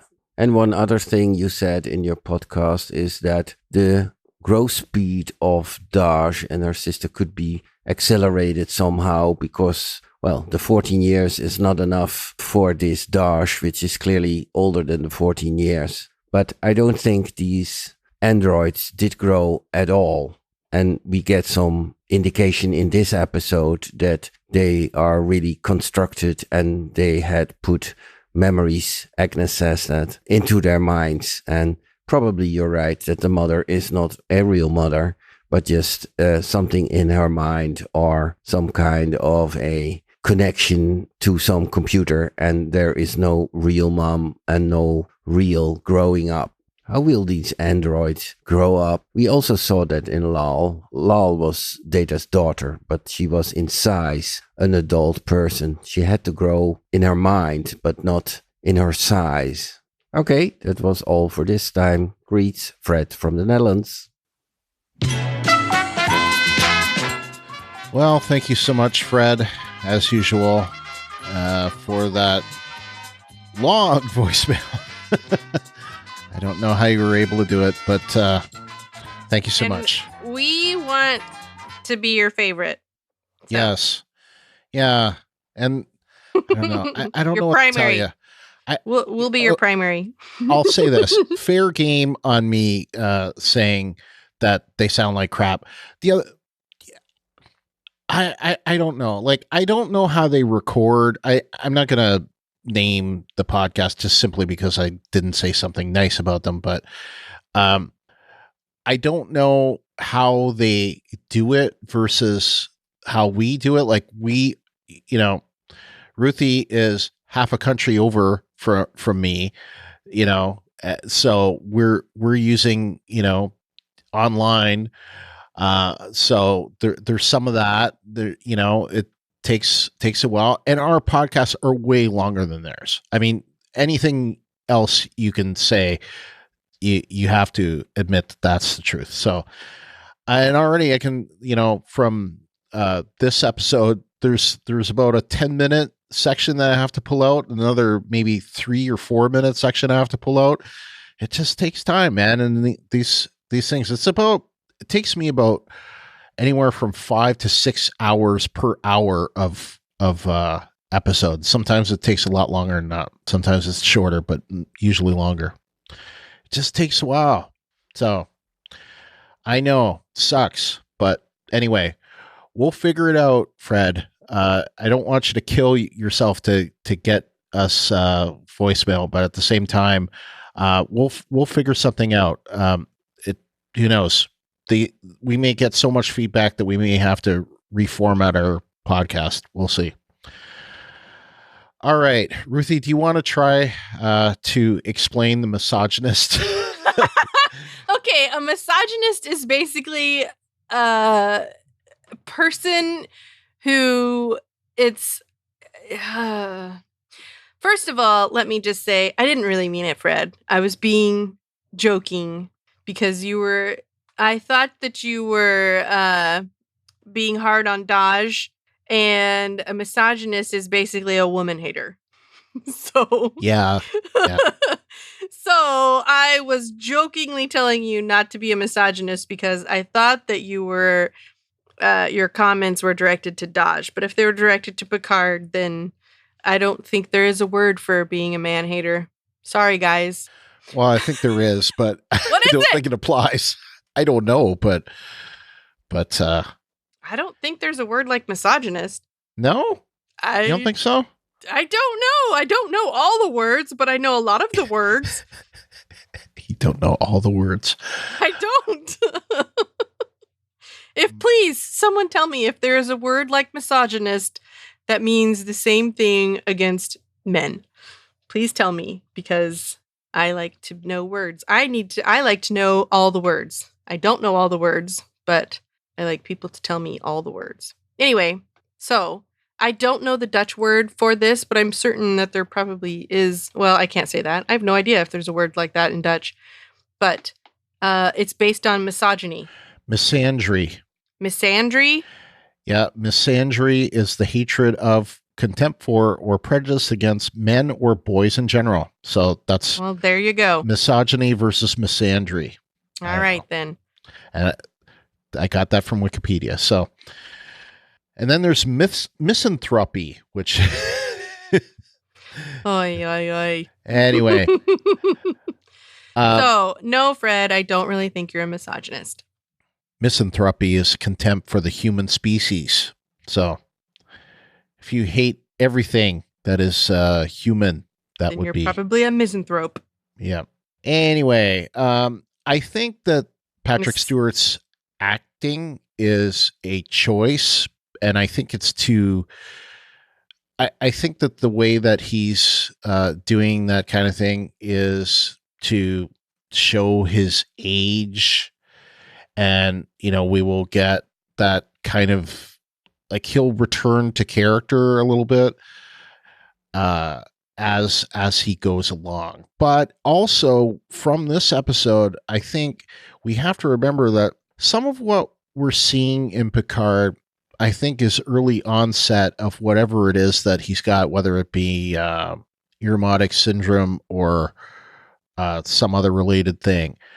I think that we're seeing him in early stages, like, you know, blowing up on pseudo TV is probably an example of that. That wouldn't have been something that we would have seen Picard do. And who knows, maybe that's been like this for many years. Maybe that's why Picard just stormed out. Maybe he was like in very early onset 13 years ago when he quit. So maybe we'll see. But okay. All right. All right. That's it for our voicemails.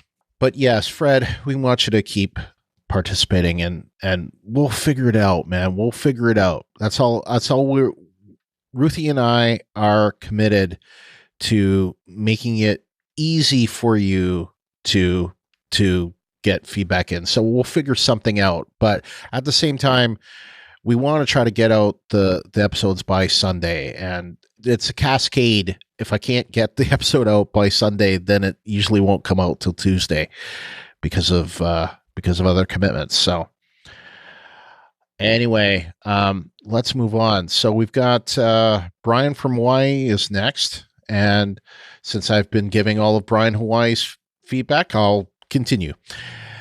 Now we know Picard's mission is to find Maddox and Soji. I'm really curious to see where it takes him. How far have the Romulans infiltrated Starfleet? Is Section 31 working with the Zhat Vash to cover something up? What exactly is happening at the Borg Reclamation Project and why? I think they're just salvaging tech, man. Or scavenging. Yeah, I think that they're researching. They are probably, looking at things that they can exploit.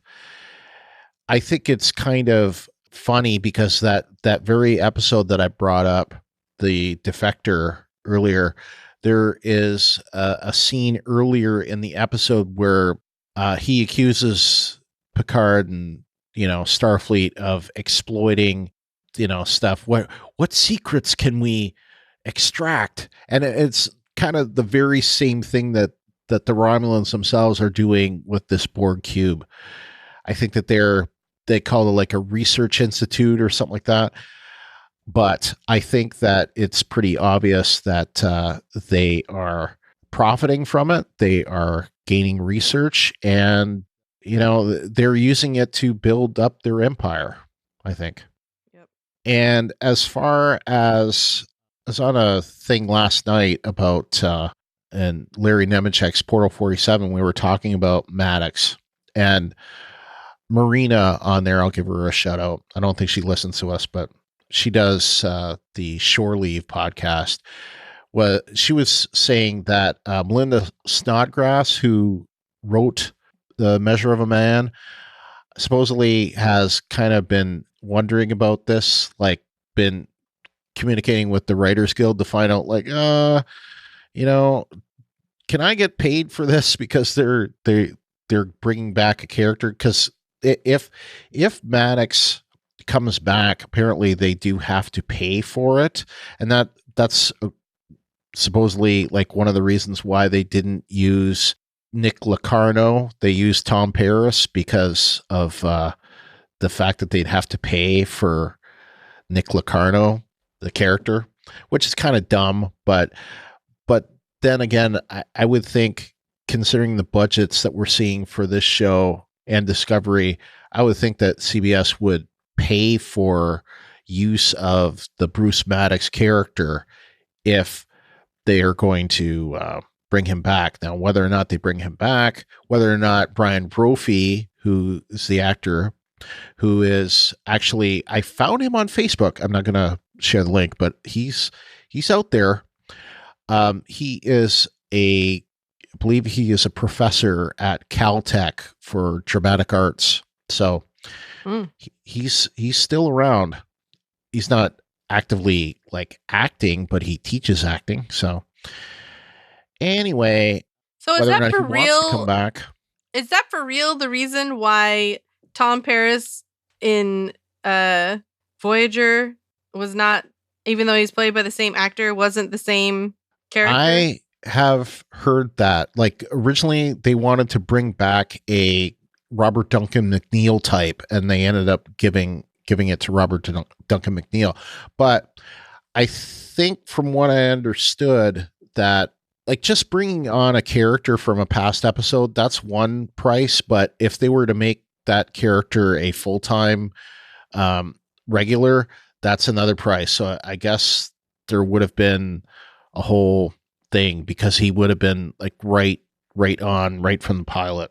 But that is what I've heard. But then again, the writers that were involved with that, they were still writing for Deep Space Nine, I think. Was Ronald D. Moore, I think, that wrote that episode. So it's not like it was outside of the family, so to speak. Yeah. I don't know. I don't understand that, though. I mean, isn't it the property of CBS or whatever?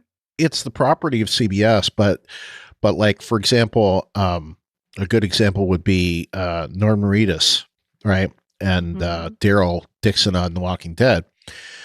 Frank Darabont hasn't been involved with the show since season 2, but they made that character a regular, and they have to keep paying Frank Darabont because he wrote that character in as is Carol. Well, no, I don't think Carol's the same. Carol is originally a character in the comic book, so I don't think it's the same because he didn't originate the Carol character, but he did originate the Daryl Dixon character. So I think he still gets paid for it every episode of The Walking Dead since. So yeah, that's what I've heard, that it's true. I just don't know how much it would cost, but it doesn't seem like he's a regular. It's like, so it would be a guest appearance. He wouldn't suddenly, be in the title credits. It would be a guest appearance, I think, at best. Maybe a couple of episodes or something, but it wouldn't be anything major. Okay. Hollywood. Yeah. All right. Let's okay. One other thing I was going to bring up from this. Section 31, are they working with them? I don't think so.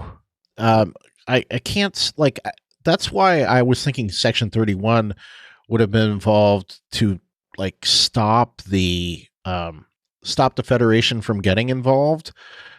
But I don't know. I can't see them working with the Romulans to make sure that they don't get involved. That seems like a conflict of interest there. And if they're, wanting this to happen to stop them, I don't know.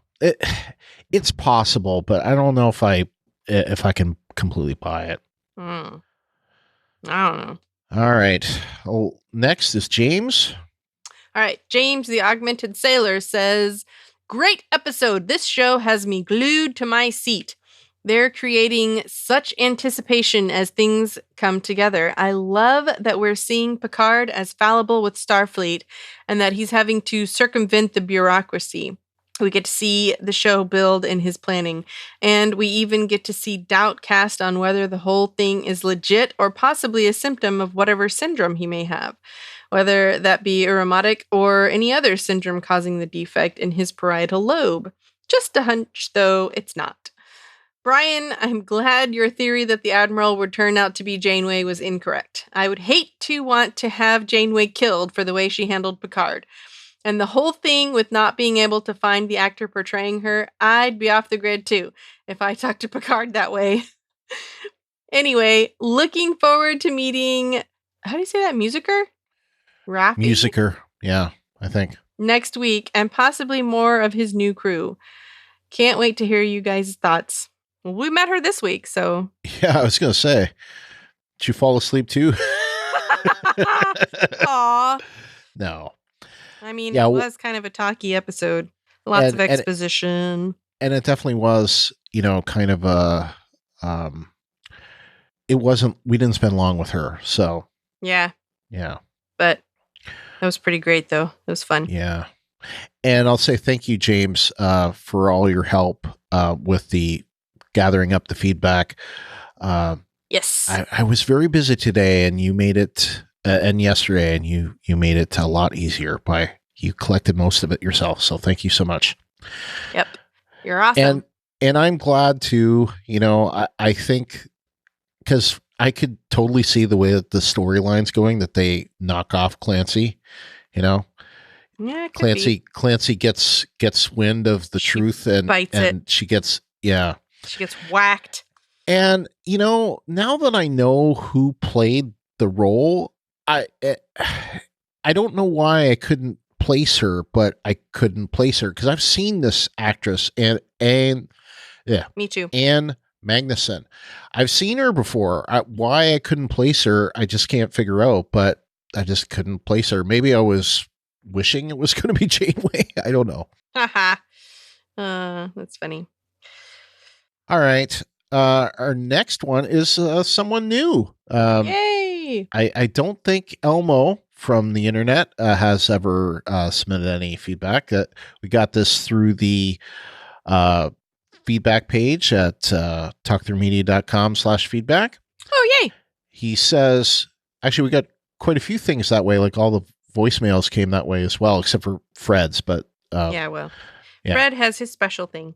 Yes. Of course, Fred supplies all the images that we get. So he does have special privileges. He does do a lot behind the scenes. Yeah, and he does a lot for us. That's why it's very important for us to keep Fred in our stead.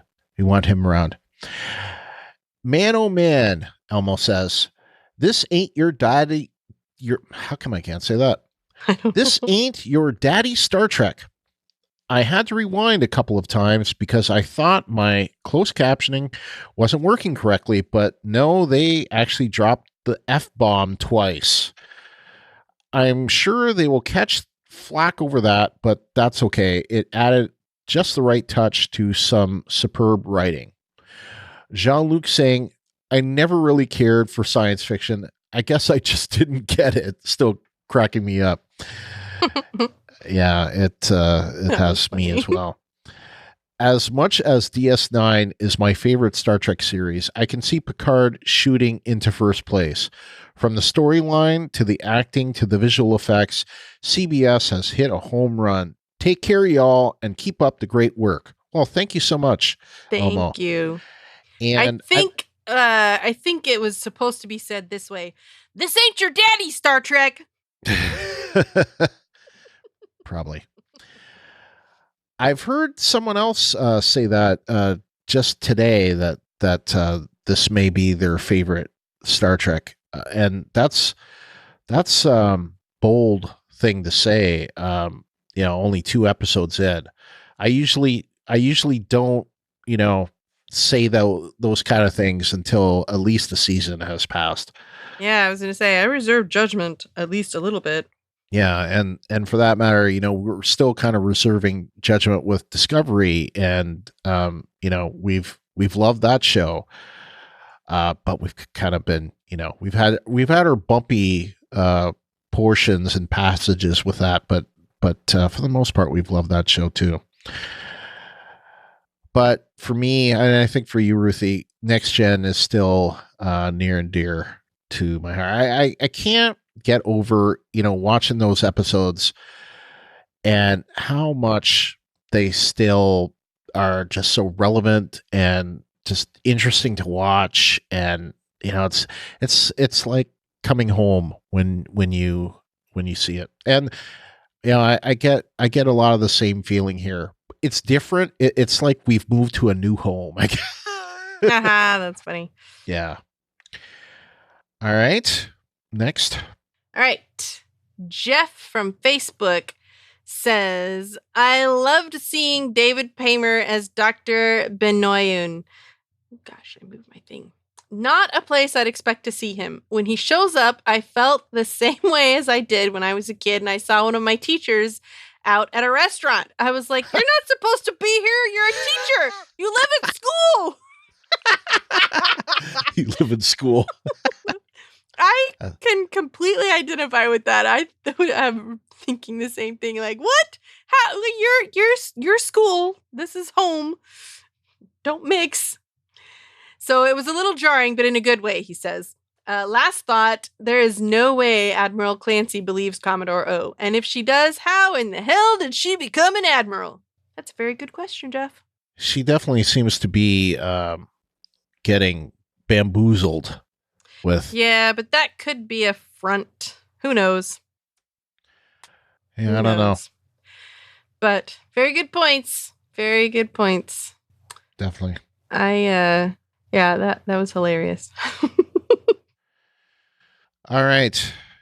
Ken from Chicago on Twitter is next. He says, # Hashtag Star Trek Picard Episode 2, even better than the fantastic debut episode. Love seeing more of the Romulans being fleshed out and developed the way that hashtag DS9 did with Klingons. Clapping emoji, clapping emoji, clapping emoji, clapping emoji, clapping emoji, Spock emoji.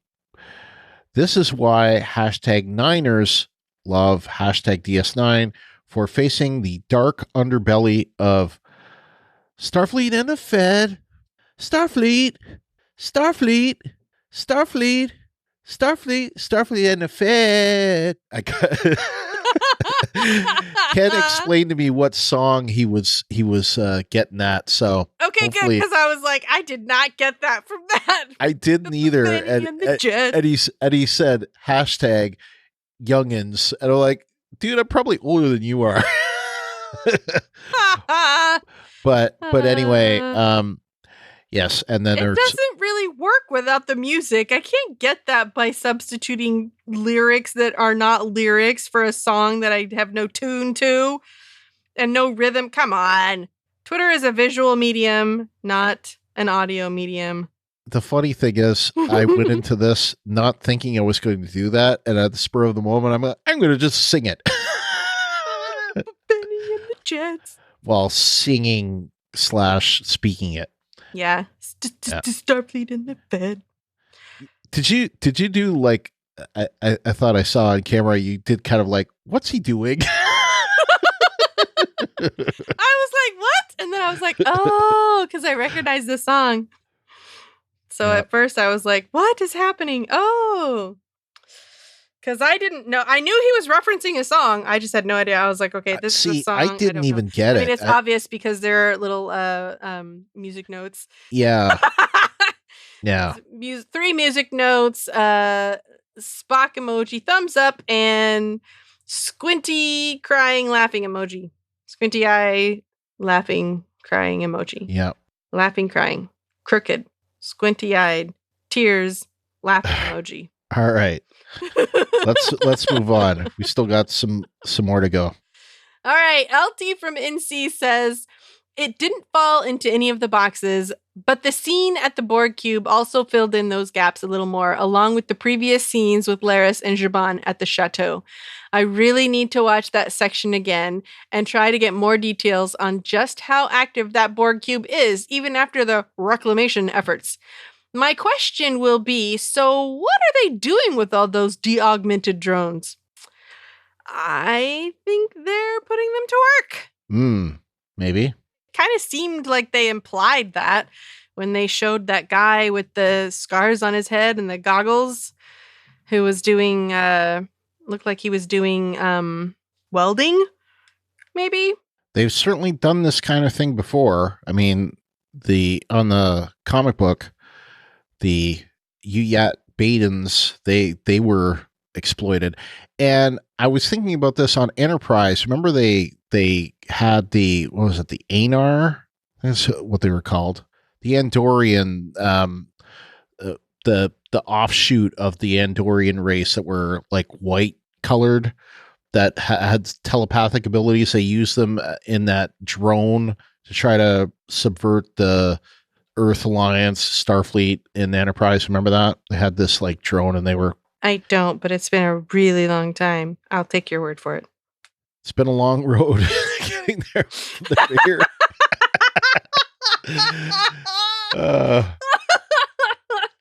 It has. It's so true.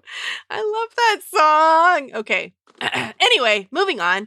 LT goes on to say, the scene that got me right in the gut was the meeting with the Admiral. It was tense and well done, and it also showed me that Picard was overestimating his esteem with Starfleet on one hand, and it also explained the hard reality of what happened with the evacuation. I think this is the one that I read that I was like, yes, this is how I felt. I think the Admiral's position with Starfleet had no choice but to call off the Armada because of the political cost it would have, and that sacrificing Romulan lives was the cost of keeping the Federation intact, even if it was not the most idealistic thing to do. Picard was well-intentioned and perhaps the best moral answer, but showed his disregard for the big picture of what is the best choice for the situation according to the higher-ups. I think this also showed that Starfleet saw his quitting as more of an indignant taking his ball and going home, whereas he saw it as a moral stand. Yes. That's how I felt. I think he nailed it there. I think he was overestimating his esteem with Starfleet. Well, that's what I thought. And I think he's still doing so. Like I said. Well, yeah, that's what I meant I think that's what he meant when he went back and thought that they would just be like, all right, cool, come back.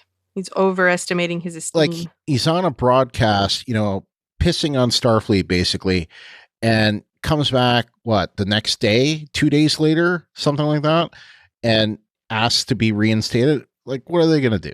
Like, I don't think he was necessarily pissing on Starfleet. I mean, come on. All he said was they weren't Starfleet anymore, and that's why he quit. He didn't elaborate. He didn't go on to disparage them and their mothers. He just said, "Oh, okay.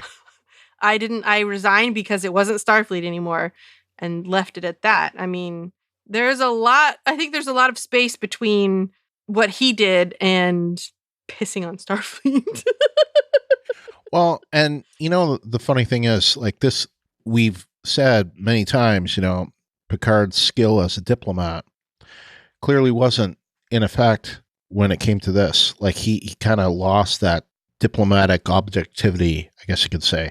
Maybe we're getting back to the whatever syndrome thing. Yeah. So could be. We'll see. Early onset, very early onset. I don't know, but it seems to me that they didn't give a time frame, did they? No. I mean, I know I was thinking in my head, please at least 5 years.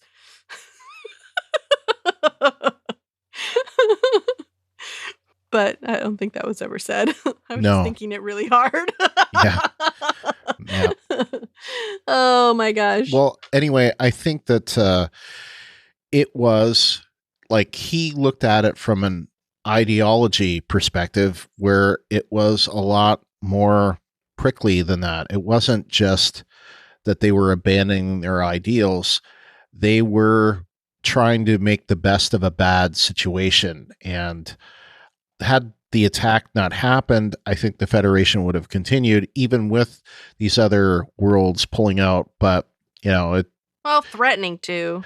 The fact that they were threatening to pull out before the attack makes me think that the situation was pretty dire, and really it could have resulted in a Federation civil war, so to speak. It just doesn't make any sense to me. I just don't understand that. I don't see why saving a species would cause people to suddenly desert all of their previously strongly held beliefs.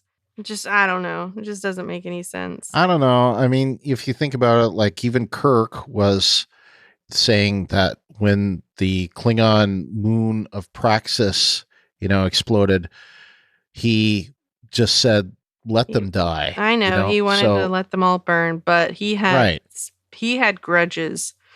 You Klingon bastards, you killed my son. That's right. That's the grudge he had. Yeah.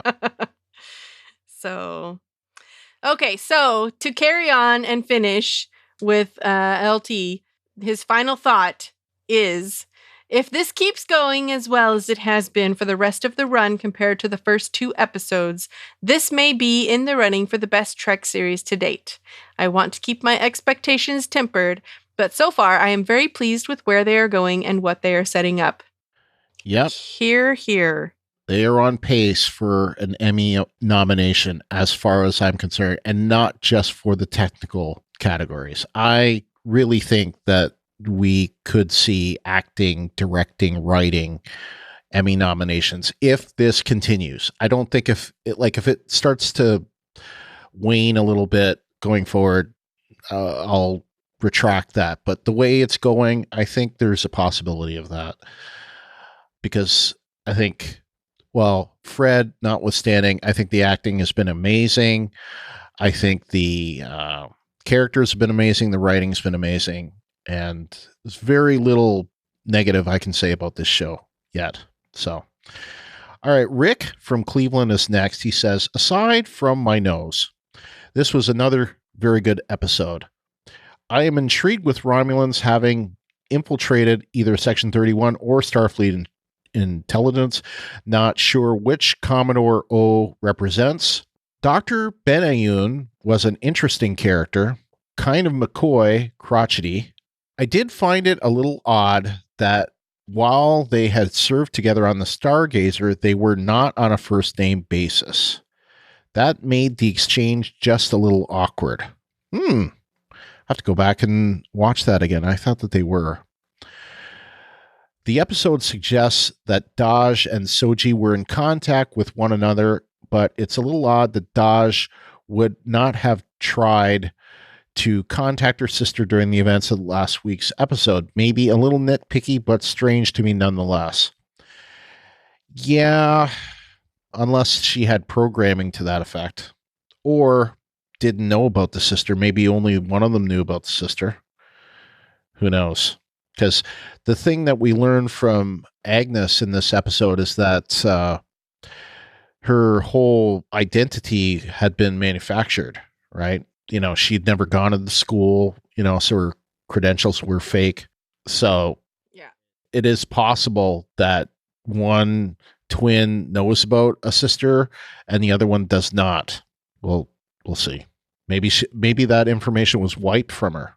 Who knows? We'll never know now because she is vapor. Yeah. So. Yep. And the Dr. Benayoun point about, there was like one thing that he started going on about, like something that happened on the Stargazer and like Picard just like stopped him cold. I didn't get them not being on the first name basis. Did you pick that up? I certainly didn't. So I'll go back and my next rewatch, I'll have to pay close attention to that. Yeah, I didn't notice really one way or the other. Mm-hmm. Honestly, it didn't feel awkward to me, so I don't know. No. All right, we got one more. Okay, Daniel from the UK says, it's striking me as convenient that Dr. Agnes Jurati was recruited by Maddox, who we now know could write fictional backstories. They worked closely. She just happens to like Earl Grey tea. Oh. Agnes, a form of sacrificial prayer, but interestingly, also the name of a computer chip. And Agnes Scythicus is a mythical half-animal, half-plant in Asia. Jurati, an oath, a promise, also a derivation of abjure, as in renounce an oath / break an oath to authority. Some of you may know my comparison of Picard with an old-school, hard-boiled detective novel. The character who seems to be helping our main hero the most is usually a double agent or doesn't know much about themselves. Just seems odd is all. That's interesting.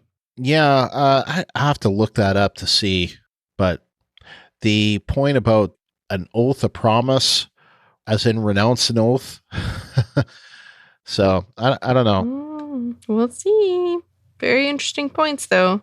Yeah. All right. That is it for our listener feedback. I don't have anything else. Do you? No. All right. So that's it for our coverage of this episode. We just have some news and info. So let's do a shipwide announcement. Well, first, the premiere episode, Remembrance of Star Trek Picard, is now available on YouTube for free for a limited time. I believe that's until February 5th. I do not believe that that is available outside of the U.S., so it's U.S. residents only. But if you go to the CBS All Access channel on YouTube, you will find it. And if you're on the Facebook group, there is a link to it as well.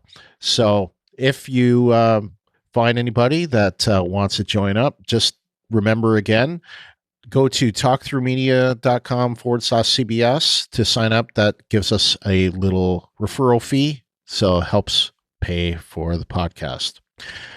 The Ready Room was an interesting episode today.